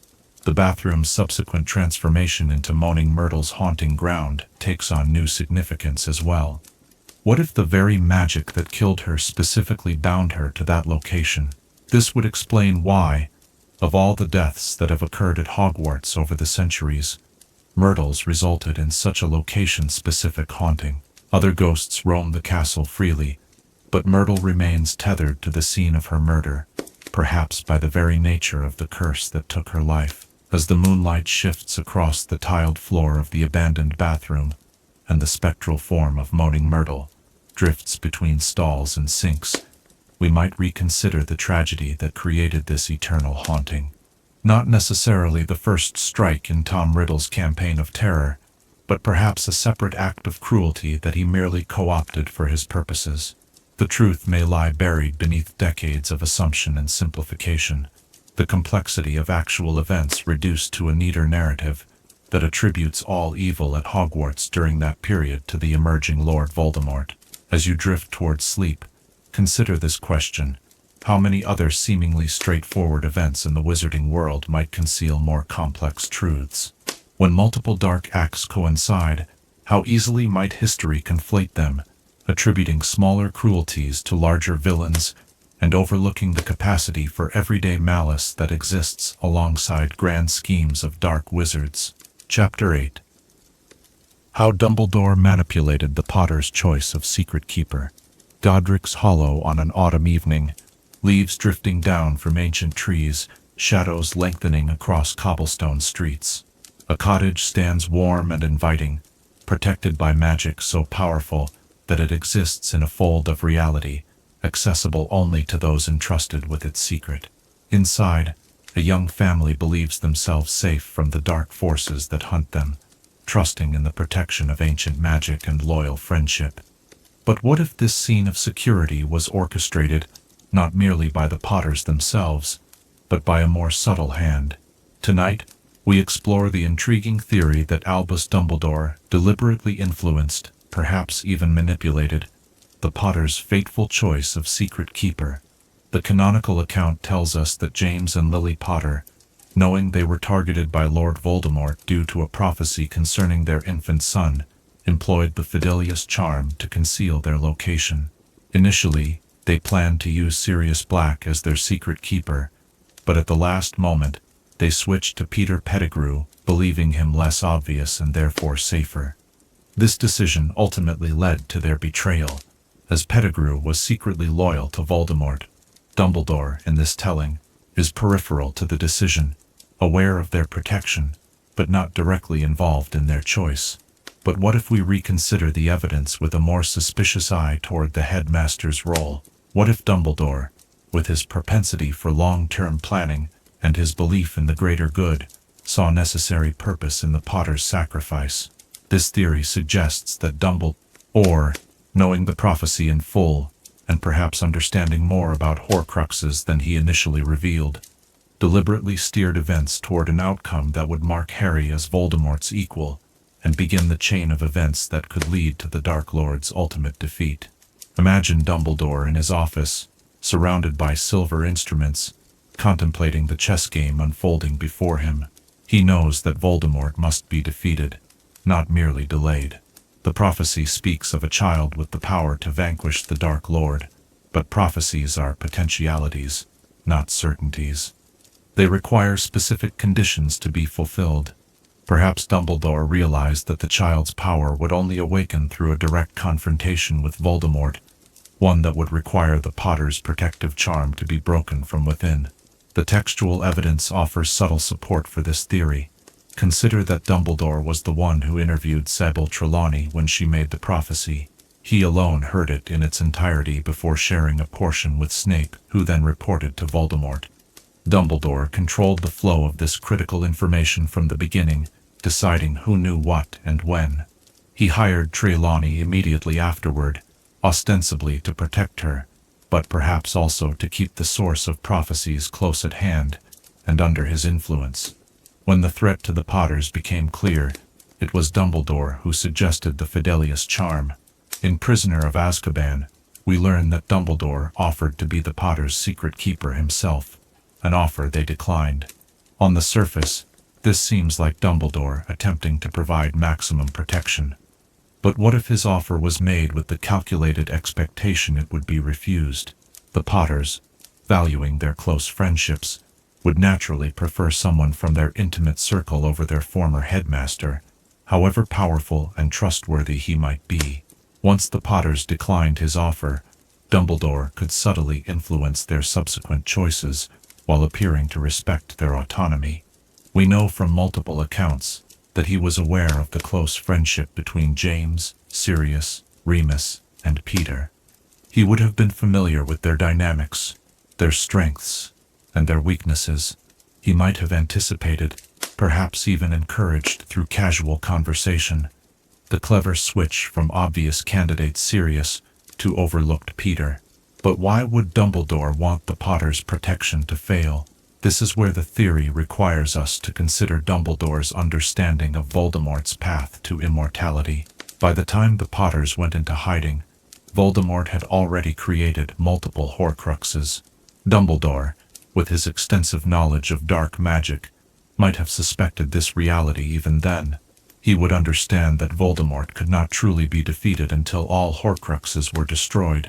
What Dumbledore potentially recognized, and what makes this theory so chilling, is that Voldemort would need to be temporarily vanquished to give the magical world time to recover and prepare for the final confrontation. Moreover, he may have deduced that Voldemort's attack on Harry would likely create unexpected magical consequences, possibly even transferring power from the Dark Lord to the child, as eventually happened. Visualize Dumbledore walking the grounds of Hogwarts, his mind working through the permutations of prophecy and magical theory. He cannot defeat Voldemort directly. The prophecy specifies the child as the one with this power, but he can arrange the circumstances that will fulfill the prophecy's potential. The Potters must be both protected and vulnerable, their child both threatened and saved. Lily's love must be activated as magical protection through her sacrifice. None of this could be explained to the Potters themselves. James and Lily were brave, but would any parent willingly place their child in the path of the darkest wizard of the age? Would they accept a plan that required their deaths to create their son's protection? Dumbledore, believing in the greater good, might have concluded that their consent was impossible and unnecessary. The outcome would justify the means, saving countless lives in the long term, despite the terrible immediate cost. The timing of events supports this theoretical framework. Dumbledore arranged for the Order of the Phoenix to guard the prophecy in the Department of Mysteries, ensuring the full version remained secret. He maintained connections with both Sirius and Pettigrew, potentially allowing him to subtly assess and influence both men. And when the Potters were killed, and Voldemort vanquished, Dumbledore appeared with remarkable speed to arrange Harry's future placement with the Dursleys, almost as if he had anticipated and prepared for this exact outcome. Consider also Dumbledore's later behavior toward Harry throughout his Hogwarts years. He watches over the boy but repeatedly places him in situations of escalating danger. He permits Harry to confront Quirrell Voldemort in his first year, allows him to enter the Chamber of Secrets in his second, and gradually reveals information about Voldemort in carefully measured doses. This pattern suggests a long-term plan that began not with Harry's arrival at Hogwarts, but with the original prophecy and the events it set in motion. The theory extends further when we consider Dumbledore's relationship with Severus Snape. After learning that Voldemort had targeted the Potters based on the prophecy, Snape begged Dumbledore to protect Lily. Dumbledore agreed but ultimately failed to save her. This failure, however, secured Snape's absolute loyalty for years to come, a loyalty Dumbledore relied upon heavily in the fight against Voldemort. If Dumbledore had successfully protected the Potters, would Snape have been so thoroughly bound to him? The tragic outcome created a devoted double agent whose value to the eventual defeat of Voldemort cannot be overstated. Imagine the weight of such decisions on Dumbledore's conscience, if indeed this theory holds truth.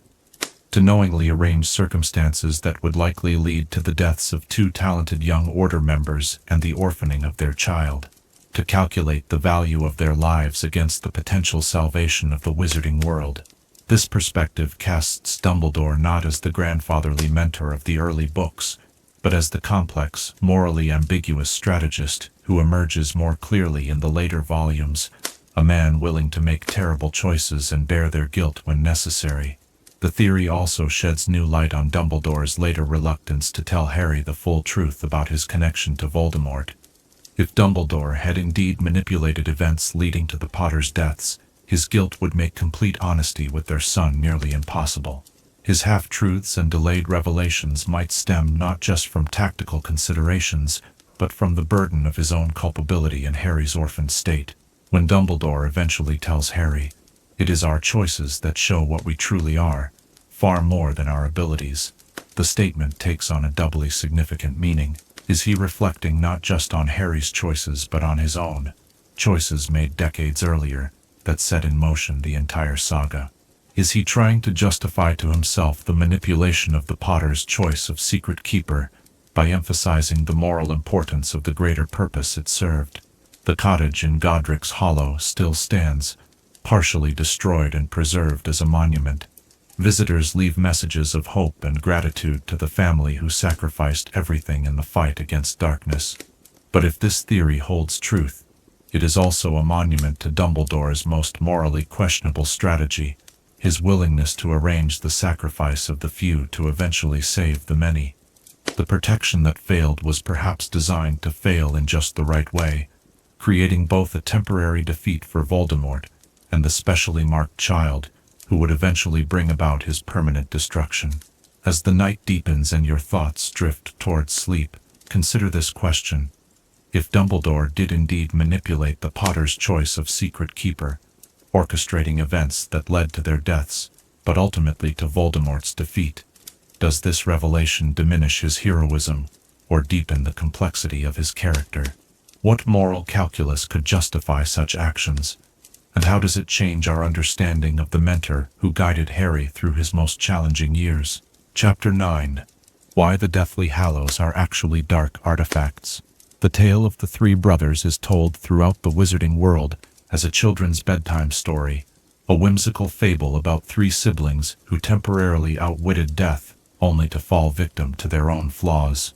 The three magical objects they received, the Elder Wand, the Resurrection Stone, and the Cloak of Invisibility, are collectively known as the Deathly Hallows, celebrated by some as the ultimate magical treasures, but whispered in the margins of certain ancient texts, hinted at in the cryptic warnings of Centaurs, and suggested by the very nature of the artifacts themselves, is a far darker theory that the Deathly Hallows are not magnificent gifts or neutral tools, but fundamentally dark artifacts created not to master death, but to corrupt life. The canonical presentation of the Hallows comes primarily through Xenophilius Lovegood's explanation and the tale of the three brothers itself. This narrative suggests that death created the objects, begrudgingly rewarding the brothers for their magical skill in crossing a dangerous river.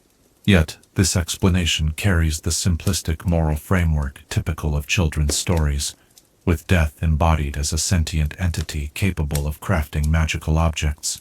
What if the true origin of these items is far more disturbing? Consider first the Elder Wand, also known as the Death Stick or Wand of Destiny. Its bloody history is well documented even within the canonical narrative. Nearly every known owner met a violent end, typically murdered by the wand's next master. This pattern is usually attributed to the ambition of wizards seeking its power, but what if the wand itself influences its bearer? Dark artifacts with the ability to affect their owners' minds exist throughout wizarding history.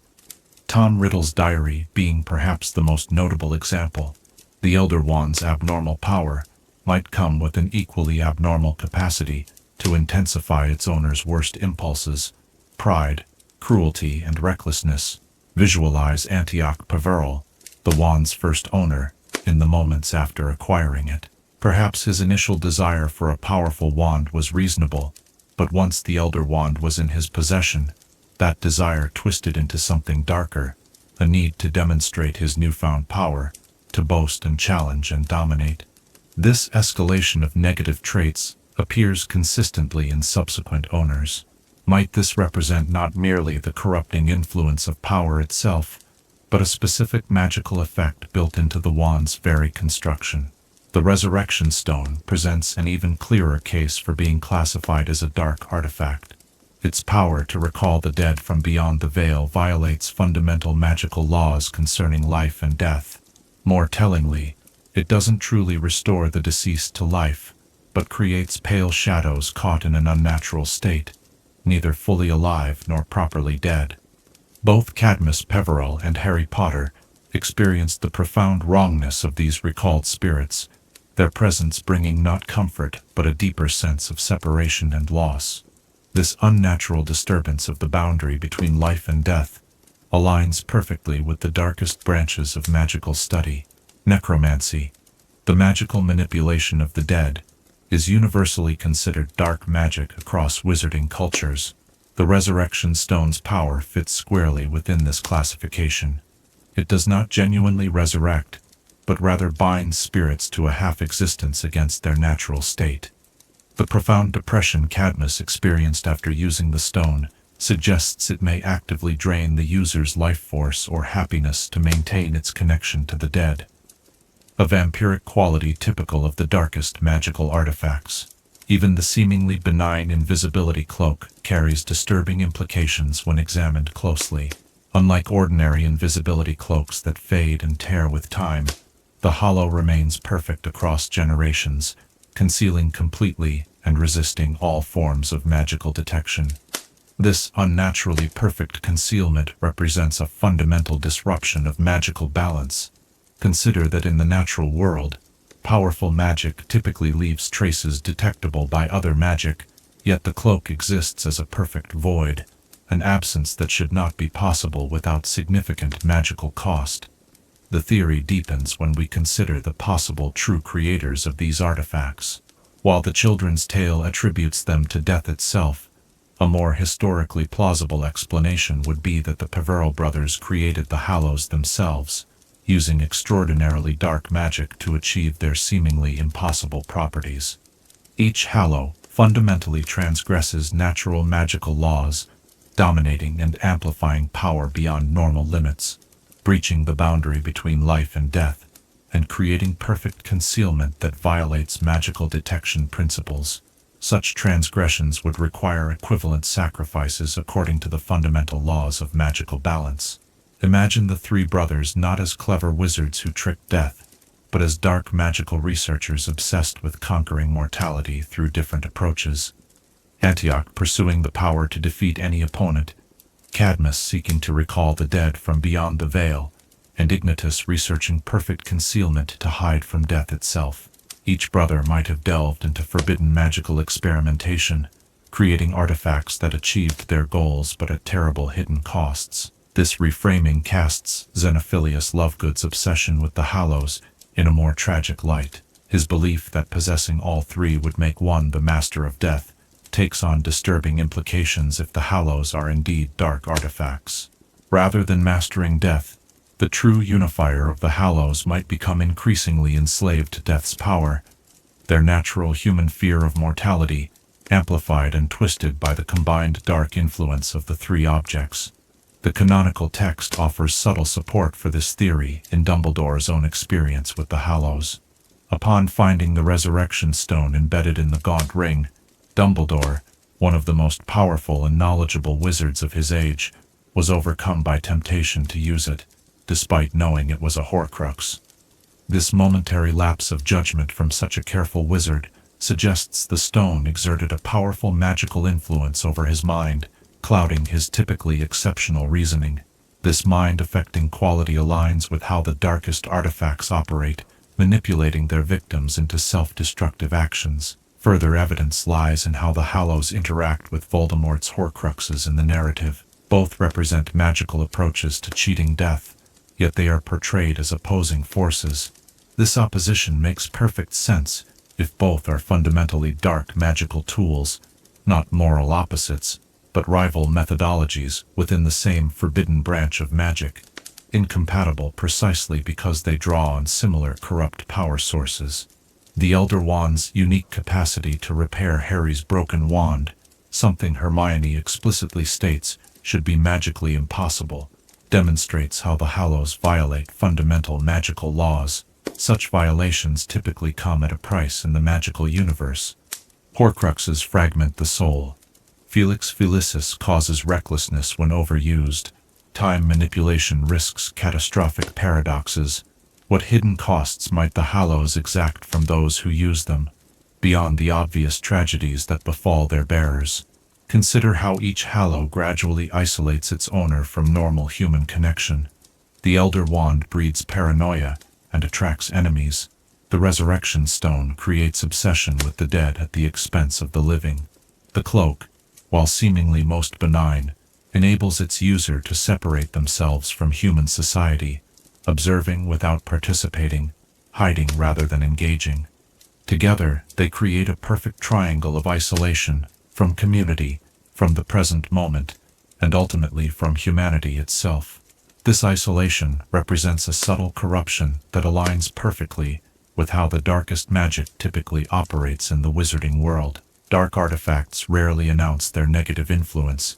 Instead, they gradually twist natural human desires into destructive obsessions. The Hallows follow this pattern precisely, each taking a natural human wish, for power, for reunion with loved ones, for safety, and transforming it into a destructive fixation. The very symbol of the Hallows offers a clue to their true nature. The triangle, line, and circle combine to create a rune-like symbol that appears innocent to most observers, but carries dark significance to those who recognize it. This duality, appearing innocent while harboring hidden darkness, is characteristic of how the most dangerous magical artifacts present themselves throughout wizarding history. As midnight deepens and the ancient stars wheel overhead, consider that the greatest deception in the tale of the three brothers may not be that the brothers temporarily outwitted death, but that generations of witches and wizards have been led to view fundamentally dark artifacts as wondrous treasures. Perhaps the true moral of the tale lies not in which brother made the wisest choice, but in understanding that all three were corrupted by dark magic of their own making, magic that continues to exercise its influence over anyone who seeks to possess these unnaturally powerful objects. The emptiness of the promise offered by the Hallows becomes clear in the canonical text's resolution. Harry Potter, having briefly united all three Hallows, chooses to return the Elder Wand to Dumbledore's tomb, drop the Resurrection Stone in the Forbidden Forest, and keep only the Cloak, the one Hallow he uses primarily to protect others rather than himself. His rejection of the promise of mastering death represents not a failure to claim his prize, but an intuitive recognition of the corrupt nature of such mastery. As you drift towards sleep, consider this question. If the Deathly Hallows are indeed dark artifacts masquerading as wondrous treasures, what other celebrated magical objects in the wizarding world might similarly conceal corrupt influences beneath their gleaming surfaces? What seemingly benign magical tools might subtly twist their users' intentions, not through obvious curses, but through the gradual corruption of natural human desires into destructive obsessions? Chapter 10. How Harry retained his Parcel tongue abilities after the Horcrux was gone. The Chamber of Secrets lies silent beneath Hogwarts, its ancient stone serpents forever frozen mid-strike, watching over secrets nearly as old as the castle itself. This chamber, accessible only to those who speak the language of snakes, played a pivotal role in Harry Potter's journey. The canonical explanation for Harry's ability to speak Parcel tongue is clear. He possessed this rare skill because he harbored a fragment of Lord Voldemort's soul, a Horcrux inadvertently created the night his parents were murdered. When that soul fragment was destroyed during the Battle of Hogwarts, Logic dictates that Harry should have lost this ability. Yet a more fascinating possibility exists, that Harry retained his Parseltongue abilities even after the Horcrux was gone, suggesting a deeper magical principle at work beyond the simple presence or absence of Voldemort's soul fragment.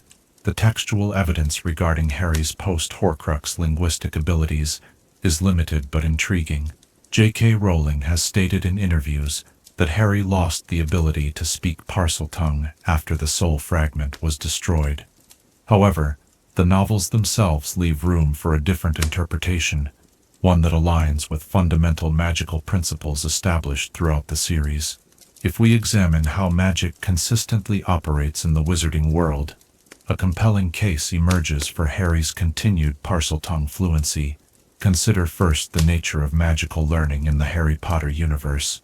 Once a witch or wizard learns a spell, the knowledge doesn't simply vanish even if the original source of instruction is removed. Hermione doesn't forget the spells she learned from books. Once those books are returned to the library, the knowledge becomes integrated into the magical person's own capabilities.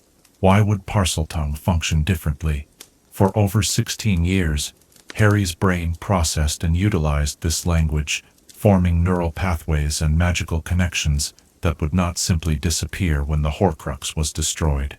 Imagine Harry in the months after the Battle of Hogwarts, perhaps walking through a magical garden when he encounters a small garden snake. Without thinking, he might address it, and to his surprise, find that the familiar syllables of Parseltongue still flow from his lips. The language, once foreign and imposed by the Horcrux, has become naturalized within him through years of occasional use. This theory gains credibility when we consider other abilities Harry developed during his time as an inadvertent Horcrux. His mental connection to Voldemort allowed him to experience visions and emotions from the Dark Lord. While this specific connection ended with the destruction of the soul fragment, the experience fundamentally changed Harry's magical development. His unusual aptitude for defense against the dark arts, his resistance to the Imperious Curse, his natural flying ability, all may have been initially influenced by the Horcrux, but became intrinsically his own, through practice and development. The nature of language acquisition provides further support for this theory.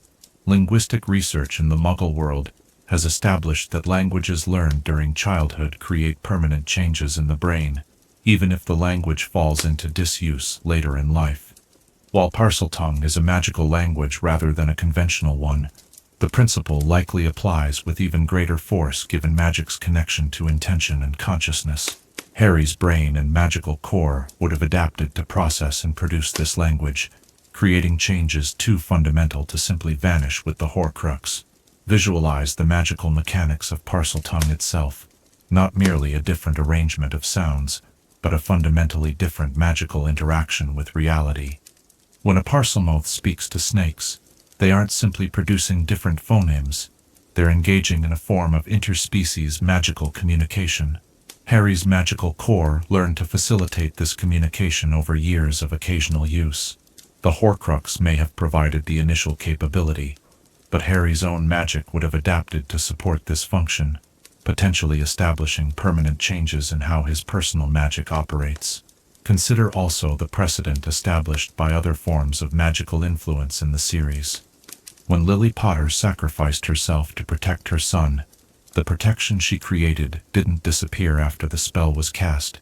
It continued to operate independently of its source, becoming part of Harry's own magical nature.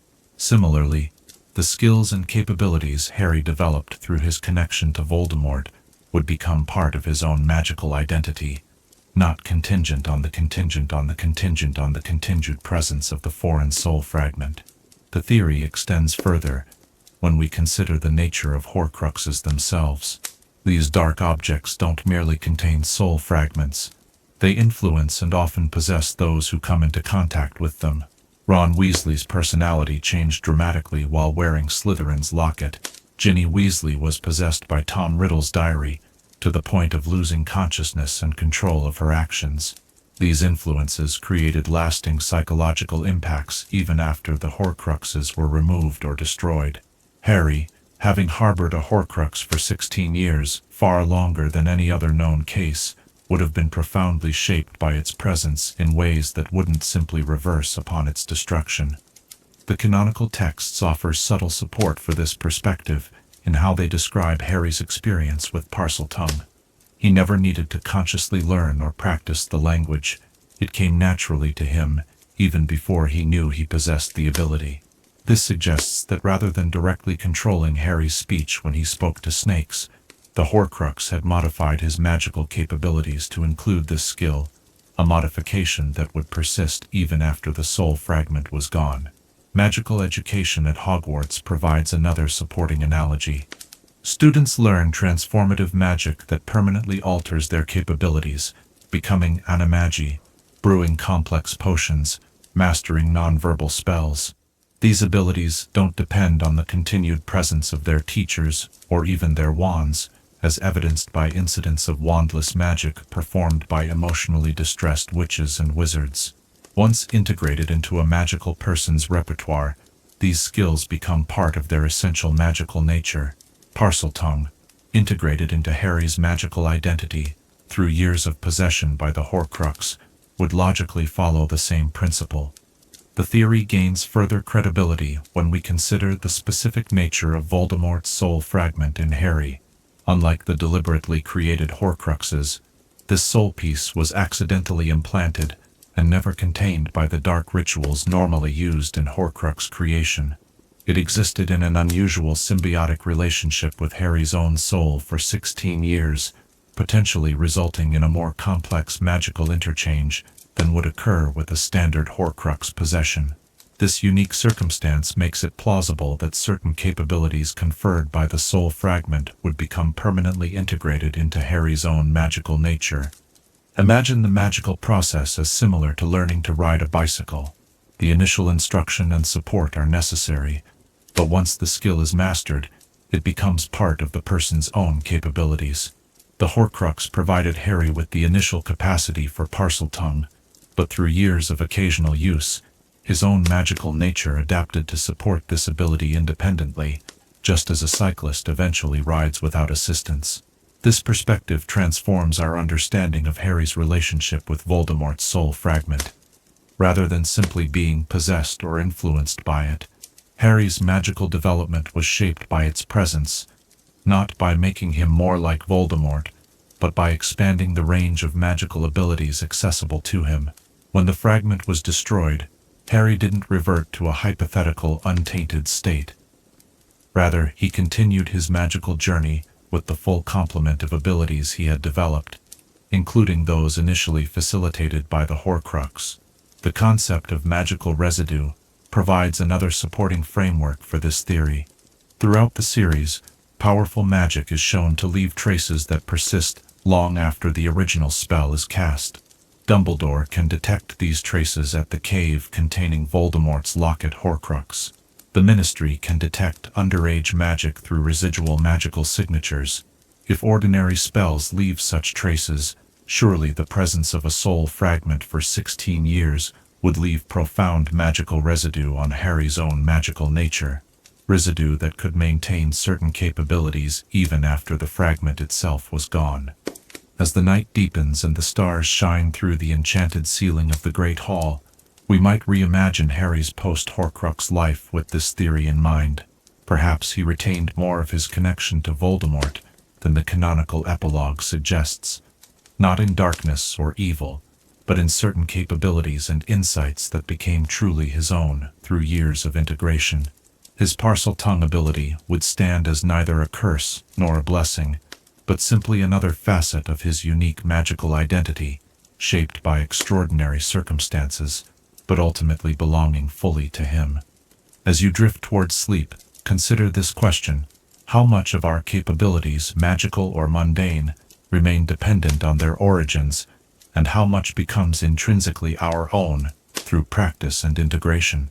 If Harry Potter did indeed retain his Parcel abilities after the Horcrux was destroyed, what might this suggest about the nature of magical learning, the permanence of magical development, and the complex interplay between borrowed abilities and those that truly belong to us? Chapter 11. The secrets Ollivander knows about wand lore. Twilight settles over Diagon Alley, the narrow cobblestone street emptying as shopkeepers close their doors for the evening, yet a faint light still burns in the window of one ancient establishment. Ollivanders, makers of fine wands since 382 BC. Behind its weathered facade, amid countless narrow boxes stacked from floor to ceiling, the enigmatic wandmaker works late into the night. His silvery eyes reflect the candlelight as his fingers trace the grain of a newly crafted wand, sensing qualities imperceptible to ordinary wizards. Garrick Ollivander possesses knowledge extending far beyond the simple matching of wands to wizards, secrets about the nature of magical connection that he has never fully revealed, even to his most distinguished customers. The canonical texts offer tantalizing glimpses of Ollivander's deeper understanding of wand lore. We learn that the wand chooses the wizard, that wands contain powerful magical substances as cores, and that wands may change their allegiance when won from their original owners. Yet these surface explanations barely scratch the veneer of the ancient art of wand-making. Tonight we explore the theory that Ollivander possesses far more profound secrets about wands, knowledge that, if fully disclosed, might fundamentally change how the wizarding world understands magical practice itself. Consider first Ollivander's extraordinary memory. He recalls every wand he has ever sold, including its precise components and the identity of its owner. This feat, impressive even by magical standards, suggests a connection deeper than simple craftsmanship. Perhaps Ollivander's consciousness is literally linked to the wands he creates, each one carrying a sliver of his magical intention, allowing him to sense them across great distances and through the decades. This connection would explain his immediate recognition of wands brought into his shop years after their sale, often before their owners even speak. Imagine Ollivander in his workshop after hours, his eyes closed as he mentally traces the paths of thousands of wands throughout Britain, feeling how they respond to their owners, how they develop unique personalities through use, how they absorb and channel the magical signatures of the spells they cast. This network of awareness would constitute a map of British wizardry unlike any other, giving Ollivander insights into magical trends and developments that even the Ministry of Magic might lack. The theory deepens when we consider Ollivander's cryptic statements about wand components. Dragon Heartstring produces the most powerful wands, he tells Harry, but adds that such wands are most susceptible to turning to dark magic. How could a material component determine a wand's moral inclination? The answer might lie in a secret Ollivander guards carefully, that wand cores retain a connection to their original sources, drawing not just power but magical intention from them. Dragon heartstrings would carry the fierce independence and potentially destructive nature of their source creatures. Unicorn hairs would retain their donor's purity and resistance to corruption, explaining their reluctance to perform dark magic. Phoenix feathers, coming from creatures of rebirth and transformation, would excel at magic that transcends normal limitations, explaining why both Harry and Voldemort, wizards destined to push the boundaries of life and death, were chosen by phoenix feather wands. These connections suggest that wands are not merely tools, but magical entities with partial consciousness, physical embodiments of the magical essences from which they derive. Ollivander's deep understanding of these essences would give him insight into how individual wizards interact with different magical energies, allowing his seemingly intuitive matching of wand to wizard. Visualize Ollivander's workshop beneath his shop, where his most experimental work occurs away from customers' eyes. Here, perhaps, he studies the mysterious process by which wands develop what he calls personality. This phenomenon, mentioned casually in the canonical texts, has profound implications. If wands genuinely develop distinct personalities through use, they represent a form of magical consciousness, unlike any other magical object, neither purely sentient like magical creatures, nor merely enchanted like charmed objects. Wands would occupy a unique ontological category, partly conscious extensions of both their makers and their users. The implications extend further when we consider wand allegiance.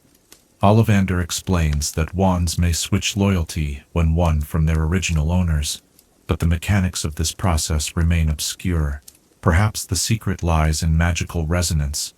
The wand does not simply recognize a new master, but attunes itself to the magical signature of the victor, recalibrating its internal magic to match the new wizard's frequency. This would explain why some wands adapt more readily to new owners than others. Wands with greater internal flexibility could rewire their magical connections more easily. This theory gains credibility when we examine the Elder Wand's unusual properties. As the most powerful wand in existence, its extreme responsiveness to ownership changes suggests it possesses either greater consciousness or greater magical adaptability than ordinary wands. Ollivander's fascination with the Elder Wand, evident in his conversations with Harry, hints at his understanding of this principle. The most powerful wand is not simply the strongest, but the most responsive, the most alive to magical intention. Consider also the curious fact that Ollivander measures prospective customers in ways that seem unrelated to wand selection. The distance between their nostrils, their dominant hand's knuckle to elbow length. These measurements might be misdirection, but what if they actually allow him to calculate how a wizard's physical form channels their innate magic? Different bodily proportions might correspond to different magical channeling capacities, affecting how a wizard's power flows into a wand. This would be a deeply held secret of wand lore, that the body itself is part of the magical circuit connecting wizard to wand. The theory extends to Ollivander's understanding of wand woods, which he selects with extraordinary specificity. Each type of wood in wand making comes from trees with their own magical properties, often corresponding to ancient Celtic wood lore. But perhaps Ollivander knows that these woods retain a connection to the specific trees from which they came, trees that still stand in magical forests, drawing power from the earth and sky. A wand might serve as a conduit not just for its wizard's magic, but for the ongoing natural magic of its source tree, explaining why wands made from the same wood type can behave very differently, depending on the specific tree used. Imagine Ollivander walking through ancient forests at dawn, his hand trailing across tree trunks, sensing which ones possessed the magical resonance needed for wand making. He might speak to these trees in a language older than Latin, negotiating rather than simply harvesting, for the most powerful wands would come from wood freely given, not forcibly taken. This communion with magical trees would be among his most closely guarded practices, a ritual few other wand makers would understand or respect. The secret nature of twin cores presents another facet of Ollivander's hidden knowledge. When explaining the connection between Harry and Voldemort's wands, he mentions that such twinning is extremely rare and produces unpredictable effects. What if these twin cores maintain a quantum connection regardless of distance, subtly influencing each other's magic in ways that conventional magical theory cannot explain? This would represent a form of magical entanglement beyond current wizarding science, explaining phenomena like priori incantatem that puzzle even accomplished wizards. Ollivander's extended captivity by Voldemort during the Second Wizarding War takes on new significance in this theoretical framework. Voldemort sought not merely a wand maker to solve his problem with Harry's wand, but access to the deeper secrets of wand lore that might explain that connection. Ollivander's steadfast refusal to fully explain these principles to Voldemort, despite torture, suggests the knowledge was too dangerous to share even under extreme duress. The secrets of wand lore in the wrong hands might allow the fundamental manipulation of magical connection itself. The theory reaches its most profound level when we consider the possibility that Ollivander understands wands as more than tools for channeling a wizard's innate magic. What if wands actually amplify and transform that magic through their unique properties? This would explain why wizard-to-wand matching is so crucial. A phoenix feather wand wouldn't simply channel a wizard's power, but would infuse it with phoenix-like qualities, subtly transforming the nature of the magic performed. Different wands would not just channel power with varying efficiencies, but would qualitatively change the magic itself. This perspective recontextualizes the importance of wand lore and magical education. Hogwarts and other magical schools teach spell methodology but provide little instruction on the fundamental nature of wands themselves. Perhaps this represents a division of magical knowledge. Academic institutions focus on the practical application of magic, while wand makers maintain the deeper metaphysical understanding of how magic flows between wizard, wand, and world. As the night deepens and the single candle in Ollivander's workshop burns low, we might imagine him making one final notation in an ancient leather-bound journal, recording observations about a wand recently sold, or a new insight into the mysterious connection between a wand and its master. This journal, passed down through generations of Ollivanders, would contain the accumulated wisdom of wand-making stretching back centuries, secrets of magical resonance and connection too powerful and too profound to share with the wizarding world at large. As you drift towards sleep, consider this question: if wands are indeed partially conscious magical entities that transform as well as channel a wizard's power, how might this deeper understanding of wand lore change our perspective on every magical duel, every spell cast, every magical achievement described in the Harry Potter series? What other fundamental aspects of magic might be understood by only a few specialized practitioners, their secrets guarded not out of selfishness, but out of respect for powers too profound for casual use? Chapter 12. Why the Centaurs always knew Harry's fate. Deep within the Forbidden Forest, where ancient trees block out all but the most determined moonlight, the Centaurs gather in a clearing. Their eyes turn skyward, reading the celestial tapestry with a depth of understanding no human astronomer could match. Their hooves press into earth enriched by centuries of magic, connecting them to currents of power that flow beneath Hogwarts grounds. In this moment, as they have on countless nights before, they observe the movements of planets and stars that tell them of a human child's extraordinary destiny. A child who would die and return. A child whose fate is woven into the very fabric of magical existence. Tonight, we explore the fascinating theory that the Centaurs of the Forbidden Forest always knew Harry Potter's complete fate. From his survival as an infant to his walk to sacrifice in the forest and his ultimate triumph over Voldemort. The canonical evidence for this theory begins with Harry's first direct encounter with centaurs in his first year at Hogwarts. During his detention in the Forbidden Forest, he meets Firenze, who saves him from a shadowy Voldemort drinking unicorn blood. The reaction of the other centaurs to Firenze's intervention is telling. They are furious not simply because he allowed a human to ride on his back, but because he interfered with what was written in the stars.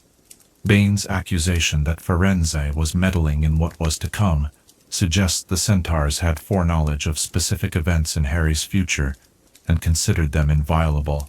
This initial encounter takes on deeper significance when viewed alongside subsequent interactions. In Harry's 5th year, the centaurs' cryptic warnings about reading the signs correctly and their observation that Mars is bright tonight. Mars being the planet associated with war in both magical and Muggle astronomy, suggests they recognized the approaching wizarding conflict and Harry's central role within it. The reluctance to act directly while showing clear awareness of future events aligns perfectly with a culture that believes in the immutability of fate as written in the stars. Imagine the centaur herd gathering on the night Lily and James Potter died, their eyes fixed on an unusual celestial alignment visible only to those with their unique magical perception. Perhaps they witnessed a rare conjunction between planets, or the appearance of a star that manifests only when magic of the deepest kind, like Lily's sacrificial protection, is invoked. In this moment, they might have seen not just Harry's survival of Voldemort's attack, but the complete arc of his life, including his eventual willing walk to death in that very forest. This foreknowledge would explain the Centaurs' consistently ambivalent attitude toward Harry throughout the series. They neither openly assist him nor impede his progress, maintaining a careful distance that preserves the path they have seen written in the stars. When Firenze joins the Hogwarts faculty to teach divination, he provides students glimpses into Centaur astronomical knowledge, while carefully avoiding specific predictions about Harry's future, not because such predictions are impossible, but because they are too certain, too fixed to be shared with humans who believe they forged their own destinies. The theory gains credibility when we consider the unique magical nature of centaurs in the wizarding world. Half human and half equine, they exist at the intersection of multiple magical realities, neither fully creature nor fully being by the Ministry's problematic classification system. This liminal existence might grant them perception that transcends normal temporal boundaries.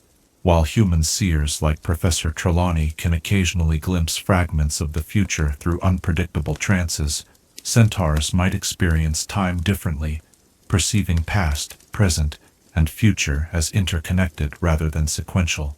Visualize a young centaur being taught to read the stars by elders in the herd. The teaching might begin not with prediction but with retrospection, identifying patterns in the night sky that corresponded to historical events, establishing the connection between celestial movements and earthly occurrences. As the young centaur's understanding deepens, the artificial boundary between past and future would gradually dissolve. The stars that tell of what has happened also tell of what will happen, all visible simultaneously to those with the wisdom to read them correctly. This perspective transforms our understanding of the centaur's apparent inaction during critical moments of the Wizarding War. When they refuse to join the battle against Voldemort until its final hours, their restraint stems not from indifference, but from deep conviction that certain events must unfold exactly as foreseen. Their eventual participation in the Battle of Hogwarts comes precisely when the stars indicate their intervention is part of the predestined sequence, not a change to fate, but a fulfillment of it. The theory extends further when we consider the centaur's reaction to Hagrid carrying Harry's seemingly lifeless body from the forest after his confrontation with Voldemort. The text notes their presence among those watching this procession, but they show none of the shock or grief displayed by the human observers. This calm observation aligns perfectly with beings who had always known this moment would come, and who could see beyond it to Harry's ultimate revival and victory. Moments that to them were as fixed and legible as the events of the distant past. Consider the profound philosophical implications of such foreknowledge.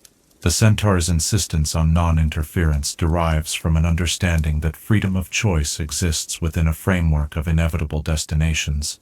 Harry must choose to walk into the forest willingly, must choose to accept death without resistance. Yet the centaurs always knew he would make these choices. The stars reveal not just what will happen, but the web of decisions, circumstances, and character that make certain outcomes inevitable while preserving the reality of individual choice. This perspective helps explain Firenze's teaching methods when he takes over divination classes. He dismisses the specific predictive techniques favored by Trelawney in favor of broader astronomical awareness, teaching students to recognize patterns rather than fixating on individual events. This approach reflects the centaur understanding that fate operates not through isolated incidents, but through interconnected webs of causality, visible in the heavens to those with sufficient wisdom to perceive them. The centaur's knowledge of Harry's fate might extend beyond his confrontation with Voldemort to include his entire life's journey. Their astronomical readings might have shown them the full circle of his existence, from the orphaned infant to the man who would rebuild the wizarding world after Voldemort's defeat. This complete vision would explain their careful moderation of any interaction with him, ensuring they neither accelerated nor impeded his progress toward his destined path. Imagine Bane and the other centaur elders discussing Harry's fate around a fire deep in the forest. The stars show his death approaching, one might observe, and his return, another would add, as they have shown since the night the unicorn blood was spilled. Their discussion would not question whether these events would occur, but would focus on their proper response to them, how to maintain the appropriate distance while fulfilling their own role in the complex celestial choreography. The theory reaches its most profound level when we consider that the centaur's knowledge might include awareness of their own place within Harry's story. The stars that revealed his fate also revealed theirs. Their moments of interaction with him, their eventual participation in the Battle of Hogwarts, even Firenze's temporary expulsion from the herd for interfering with Harry's encounter with Voldemort in the forest. In this framework, even their apparent disagreements about how to engage with humans would be part of the pattern they had observed in the stars, necessary tensions that ensured events unfolded as foreseen. This understanding of Centaur foreknowledge aligns with one of the central themes of the Harry Potter series, the complex relationship between prophecy and choice. Just as the prophecy about Harry and Voldemort became self-fulfilling through Voldemort's choice to act on it, the Centaur's astronomical readings revealed a future shaped by the choices of all involved, even as those choices led inevitably to the outcomes written in the stars. Their divination represents not an alternative to free will, but a deeper perception of how free will operates within a universe of magical interconnection. As dawn approaches, and the Centaurs withdraw deeper into the forest, their hooves leaving temporary impressions in the soft earth, we might reconsider every interaction between them and Harry throughout the series. Each cryptic statement, each refusal to intervene directly, each careful observation from the forest's edge, takes on new significance when we understand them as beings who always knew the full arc of his journey, from the boy who survived to the man who chose to die so that others might live, and who returned to create a new chapter in wizarding history already written in the ancient language of the stars. As you drift towards sleep, consider this question: if the Centaurs truly knew Harry's complete fate from the beginning, what other cosmic patterns might they perceive in the endless dance of stars above the Forbidden Forest? What other destinies might they read in the heavens? What future heroes or conflicts might they already observe in the celestial movements that remain illegible to human understanding?